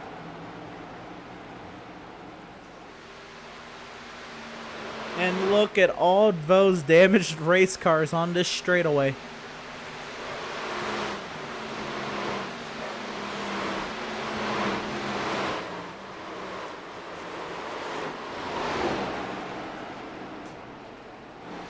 Oh, Cardullo loose into the grass. Maybe he holds on to it, but he got it down to 4 seconds, and that mistake's going to cost him. Cardullo needs to stop making mistakes like that. He was actually closing the gap. I don't know if it's just McClune saving while Cardullo's pushing really hard. But no need to be making those mistakes. At 4.1 seconds, that gap. Service comes in now.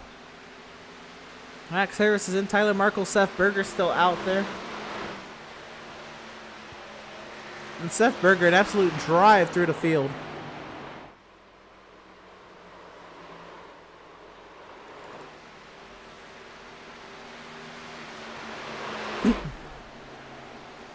Cardullo fights Devin Smith now. So Josh McClune has a 4.2 second advantage with 12 laps to go.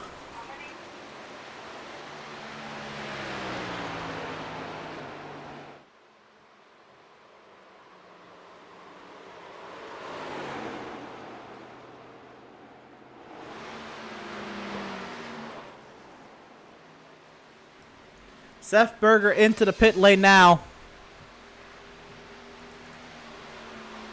Cardullo has brought the gap down to 3.5 seconds. He's only got one car to pass now.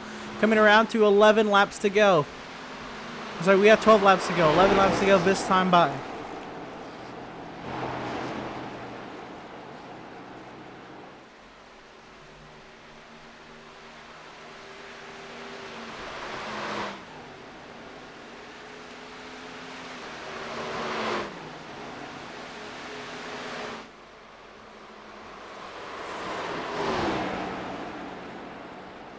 So Cardullo, the gap 3.7 seconds between himself and McClune. Can Cardullo pull this one out? We look further on back. Adrian Schumacher, we thought would be eliminated from playoff contention without making some races. He shows up, and what a statement start it would be for Pocono. And getting a third place finish. He still has 11 laps to do that.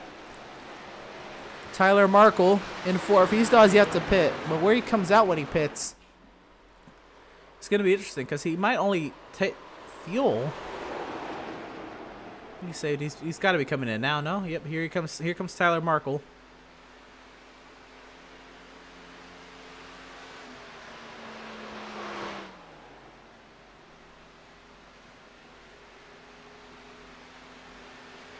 Tyler Markle works his way down the pit lane. That being said, this gives fourth position to Adam Gardner. Gardner now fourth. Trying to fend off Brandon Richardson and Max Service. Service on 5-lap older tires. Tyler Markle, though, when he comes off the pit lane. Oh, no, he's still in the pit lane. So he's now a lap down. Thompson even passes Markle. Smith passes Markle. I don't know where Markle's going to end up. But how about Adam Gardner? If he can hold on to fourth. It's going to be very hard because both drivers behind him have fresher tires. Brendan Richardson could steal a fourth. Richardson on 3-lap fresher tires than Gardner. And he has no hood. A top 5 for Richardson. Possibly a 4th place finish for Richardson. Maybe back to 5th, though, because of Max Service coming on fresher tires. Who knows what it will be. And Max Service in 6th position, the top seed in the playoffs right now. Trying to see what he can do to max points, get as many points as he can, not max points. And here comes Richardson on Gardner.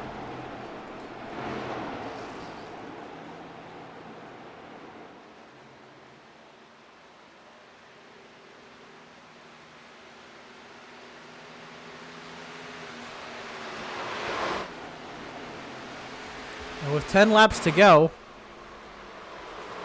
Richardson trying to take fourth away before Service tries to get there and get... Well, I don't see Service actually closing any gap on these two. That's interesting, but Richardson trying to get 4 from Adam Gardner.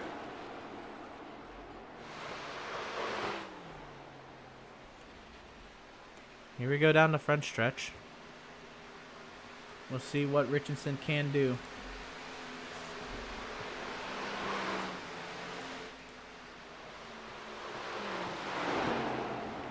The gap up front, 4.4 seconds. The gap around. This is the closest battle on track. Richardson lining up the shot on Adam Gardner. Coming around to 8 laps to go. Into the tunnel turn. Oh, Richardson using curb. I don't know how much it's going to do for him. This gives him confidence in the ability to turn the car a little bit more. That is what curb does at road course. It helps these big, heavy stock cars turn.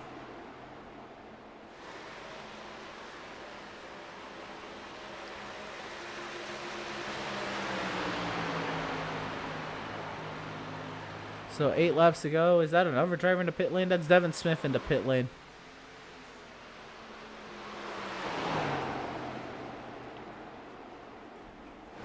Richardson, though, piles on the pressure on Gardner. With 8 laps to go. Coming around to 7.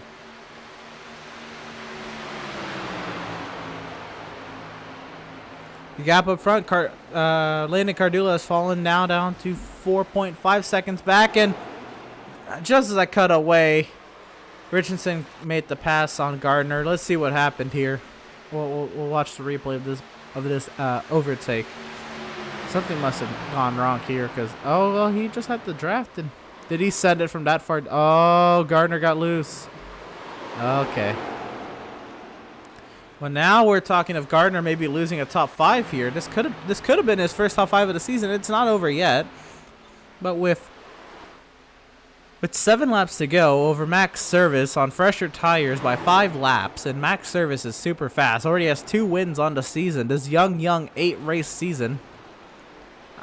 It's going to be hard to hold him off, but he's going to try. But more now, even though McLuhan has yet to win the season, I think this says a lot for Adrian Schumacher. Nobody really knew where he was going to end up today. We didn't even know if he was going to show up today. But a great run. Quiet, but smart run. Keep the car clean. Keep it on track. Doug Solms enters the pit lane in the background. Keeping the car clean. Keeping the car on track. We'll have Adrian Schumacher, if he can bring it home 6 2/3 of a lap more, in the 3rd position. 4.8 seconds the gap up front.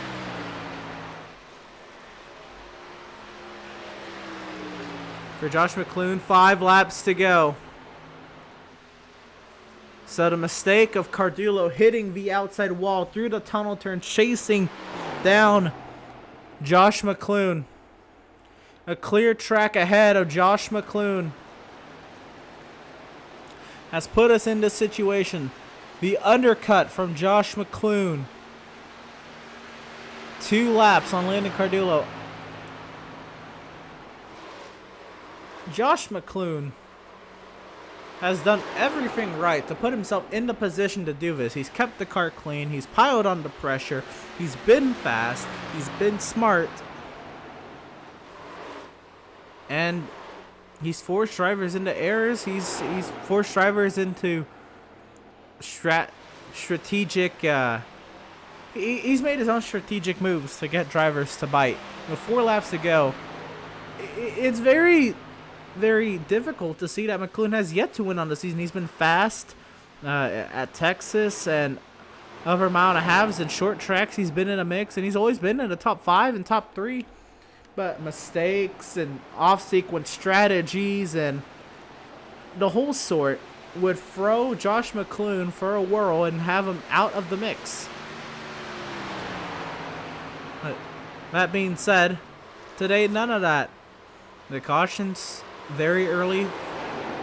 3 cautions at the very beginning of the race made this a very easy strategic race, a 2-stop race to the end. McLuhan now passes the lap car of Devin Smith to put Devin Smith 2 laps down.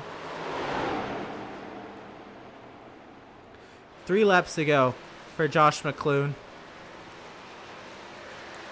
This win definitely would elevate him not only in the playoff standings but in the point standings.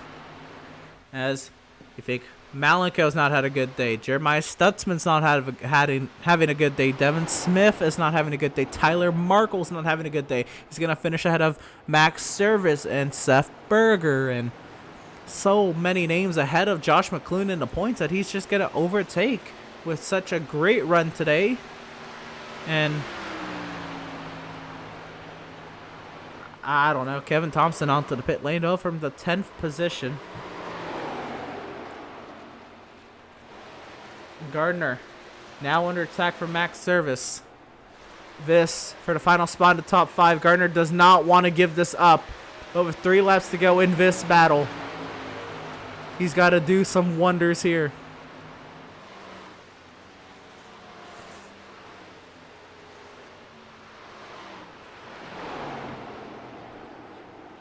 The rest of the standings and how they shake up. The rest of the results and how they shake up will definitely be one to check afterwards, because they're still pitting and off sequence and trying to overtake and all that sort behind. But Seth Berger in 7th position to Jeremiah Stutzman in 12th are all 1 lap down. Devin Smith, Malenko 2 down. From then on, it's Andrew St. Cour 12 laps down. Dan Park 45. Jason Miz 54. Kyle Lingerfeld 61. Andrew Pratt 79. Eric Peck 79. But they're 79 laps down. It's the story of 85 laps as we complete lap 84. White flag in the air. Josh McLuhan, 1 lap to go here at Pocono.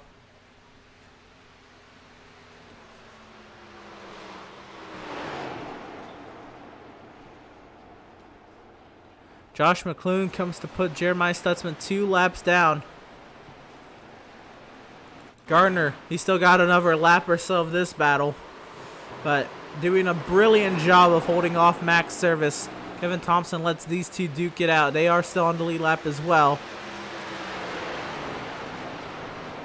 What a drive from Landon Cardullo in his first start. Even though he has the most experience on the service, had no idea how he was going to perform today. But we did know somebody who did perform today. Josh McLuhan coming through turns 3 and 4. He fought the Cardullos and the Bergers. He fought the Yellows and the strategy. It's going to be Josh McLuhan winning here at Pocono. Legacy Pocono. Landon Cardullo comes home in his first ever race in the Outlaws Sim Series in 2nd position. How about Adrian Schumacher? What a run for him today. He comes through turn number 3. And with his win at Road America and the run at Talladega, Adrian Schumacher is going to come off of turn number 3 and finish 3rd place here at Pocono. Brendan Richardson, not the cleanest looking car, but it still runs, and it runs good enough for a 4th position finish for the 29 of Brandon Richardson. They were duking it out those final laps, but Adam Gardner will get his first top 5 on the season. Max Service will come home in 6th. Seth Berger comes home in 7th. It's carnage back here. Tyler Markle comes home in 8th in a trash heap. James Gilliard 9th, Doug Solms 10th, Jeremiah Stutzman 11th, Devin Smith 12th. But Josh McLuhan is lighting it up on the front straightaway, as he should.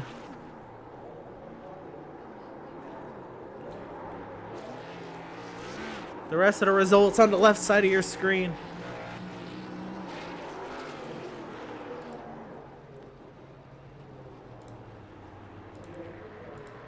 Wow, wow, wow, wow. What a race for everybody. Let's go ahead and talk to him as he pulls into the pit lane.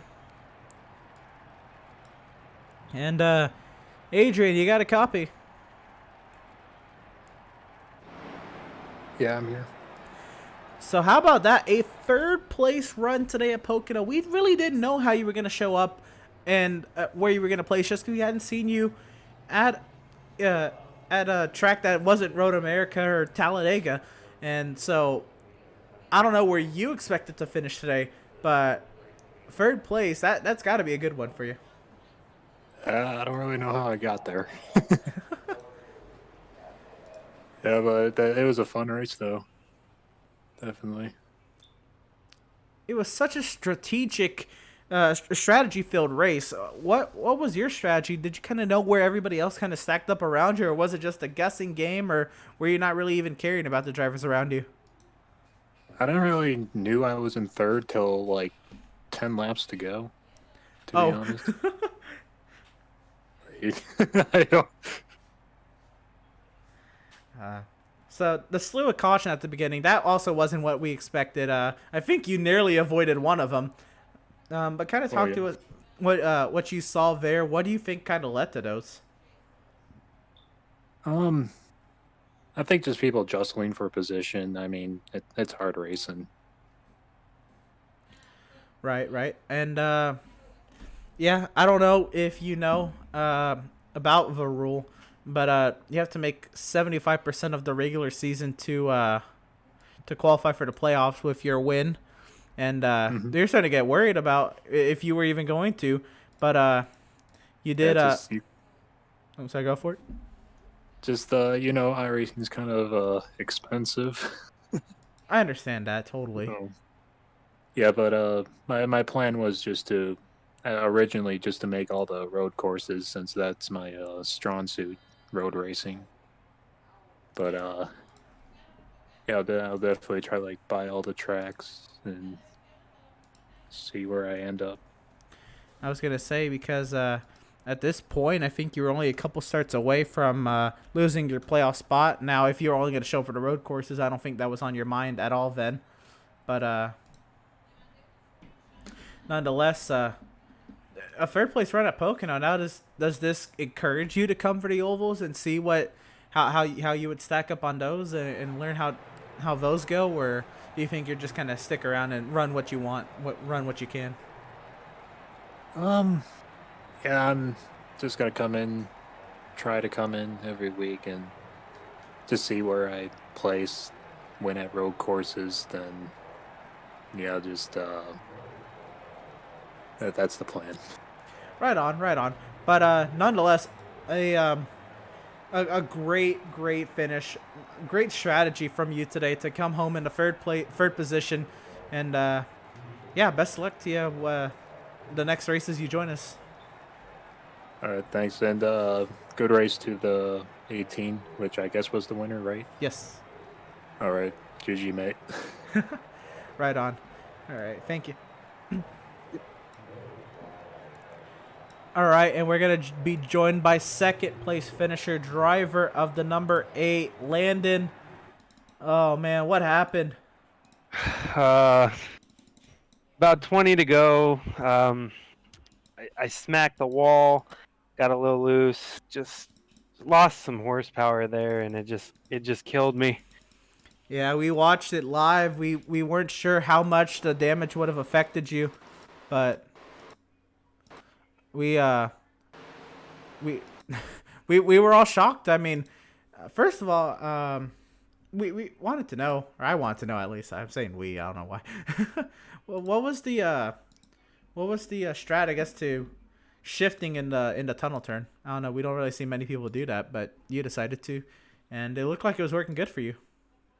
Yeah, during practice, I kind of hit on something where I could, if I shifted in the entry, I could stick it to where I can get a good exit. But the other guys, they were going in fourth gear, so I couldn't hold it in fourth gear through the tunnel turn. I don't know how they could, but I guess it just worked for me. But it did wear off in the long run, and that's that's what killed me. All right, another issue I thought you might have ran into was engine temp. Did that go up at all being behind maybe Seth Berger or when you were battling it out with Josh McClune? Actually, it didn't bother me at all. It's just I wore my stuff out. I felt like I had a short run car.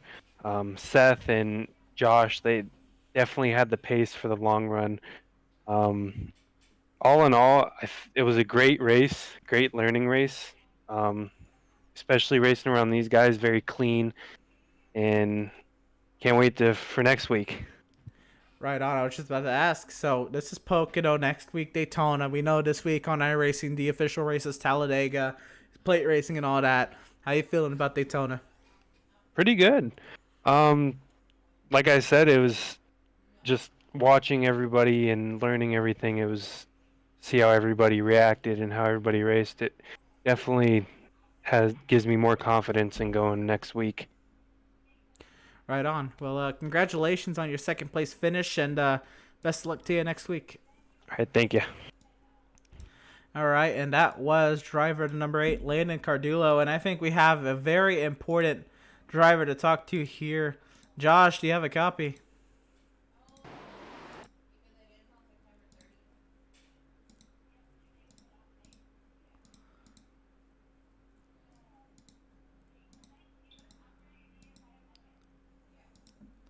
Hello, Josh, do you have a copy?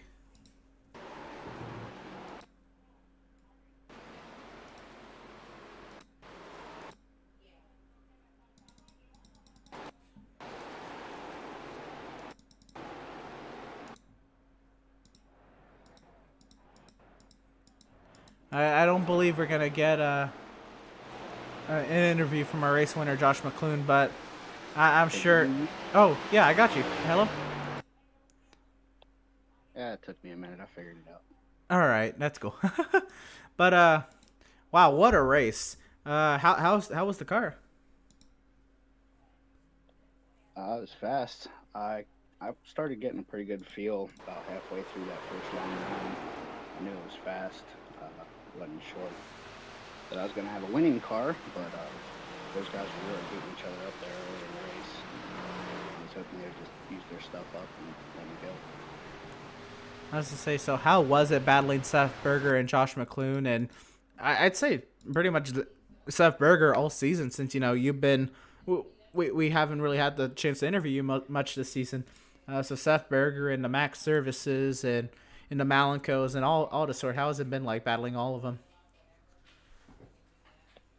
It's been fun racing against some guys. They're all top notch. It was nice to finally get one up on them. I've had a good car a few times this year and just not get the finishes to show for it. Right. So we all... I mean, it wasn't a guarantee or anything, but I think most everybody, even in the league, would have put you down for somebody to definitely win a race this season. So now that you have that down, this is kind of like get that monkey off your shoulder. And what's the outlook for the rest of the regular season as you try to make the playoffs, or would make the playoffs if you make every race, or 19 races? What's the outlook on the rest of the season now? I have plans to be here for every week, so of course I'm racing for a championship. I figured, I have pretty good luck at Daytona, the restrictor plate races. A little bit of luck, I tend to make it pretty good at the end of the races. But to get one at Pocono, I was not expecting that. This is a place I usually struggle at, and I was pretty surprised how good that car felt. Right on. We saw earlier a lot of cautions, and there was a lot of people getting loose out of turn 1. What do you think was that about? Do you think was that kind of their line, maybe riding the seam with either the left or the right rear tire, or what do you think really caught people out from what you could tell? Best I could tell is looked like a lot of people were driving in very deep going into 1, and I think they were just having that push through the corner and snap loose off the corner, the corner and then straight. I noticed that a lot with the front guys, especially Landon early on, that he really liked to drive it in there deep. And we only took a couple laps, and me and Sid were running him down. I was just about to say, did you know that Landon hit the wall behind you, or did you kind of keep track of what he was doing when he was behind you, or was it once you passed him where you set sail? The last I noticed was I can't remember the lap car we cleared, but I know I cleared him off the tunnel turn, and he didn't quite clear him, and I knew I gained a lot of ground. I didn't pay too much attention for the next couple laps, and I noticed that I had really lost him, and we did our last set of pit stops there, and I was surprised that he was so far back. Right. Well, you drove a phenomenal race. The strategy was all there. You short pitted Seth and Landon, and it played out to your favor beautifully. So congratulations on a great win, and best of luck to you next week at Daytona. You did, win Talladega in the preseason, so should be fun to see you there at Daytona. Yeah, I'm looking forward to Daytona. Thanks a lot. I appreciate it. I'm, like I said, to get one at Pocono, it's my home track. That was pretty cool tonight. Oh wow, I didn't even realize you were another one of the drivers from Pocono. I was interviewing Pocono drivers in practice.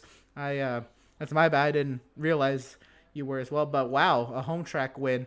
A lot of the other drivers that I interviewed weren't too fond of Pocono on the service, and I guess you're one of the few that are. Well, like I said, this track usually isn't too kind to me, so I was kind of shocked. Typically, I fight that loose problem a lot as well, and for whatever reason, I just got in a good rhythm tonight. Right on. Well, again, phenomenal race. Congratulations on your first win on the season. Hoping there'll be many more for you so we can keep talking to you. And, best luck to you next week at Daytona. Thank you very much. Look forward to talking to you at the end of the week. Yes, sir. And that was race winner, driver number 18, Josh McClune. If you couldn't really hear him, my apologies there. I guess I'll try to get that fixed up for next time. But McClune, he just said he saw Landon drive it deep into turn 1 a lot. And, of course, you heard me respond with that. He was a home track winner. So good on him and all that. And, yeah. We threw up the point standings there. We're going to throw it up again. You see the point standings. Max Service still top of the charts. There's top of the playoff standings in the number 1 seed over Malenko. Tyler Markle, Seth Berger, Josh McClune, Garrett Velzy, Adrian Schumacher, Devin Smith, Andrew Pratt. Those are the 3 drivers down there in points. And, yeah. Make sure you donate to our to Victory Junction through our Cash App at $ Outlaws Sim Series. We are doing laps for charity, where at the beginning of each broadcast we'll start the broadcast 30 minutes early during their practice session, interview the drivers, and help try to get those charities more recognition. I don't believe we raised any money tonight for Victory Junction, but we hope to change that around for next week's charity. And yes, of course, any money that's donated between now and tonight will go to Victory Junction. But a huge congratulations to Josh McClune on a big win, a big strategic win that gets him into the playoffs. We knew he was going to be there on points most likely if he didn't win. But what a race for Josh McClune. Make sure you tune in next Wednesday, October 7th at 7:30 p.m. Eastern for the Outlaws Sim Series, round number 9 of 36, the 1/4 mark of the season. We head to the Daytona Oval. I'm Emerson Arn, and we'll see you there.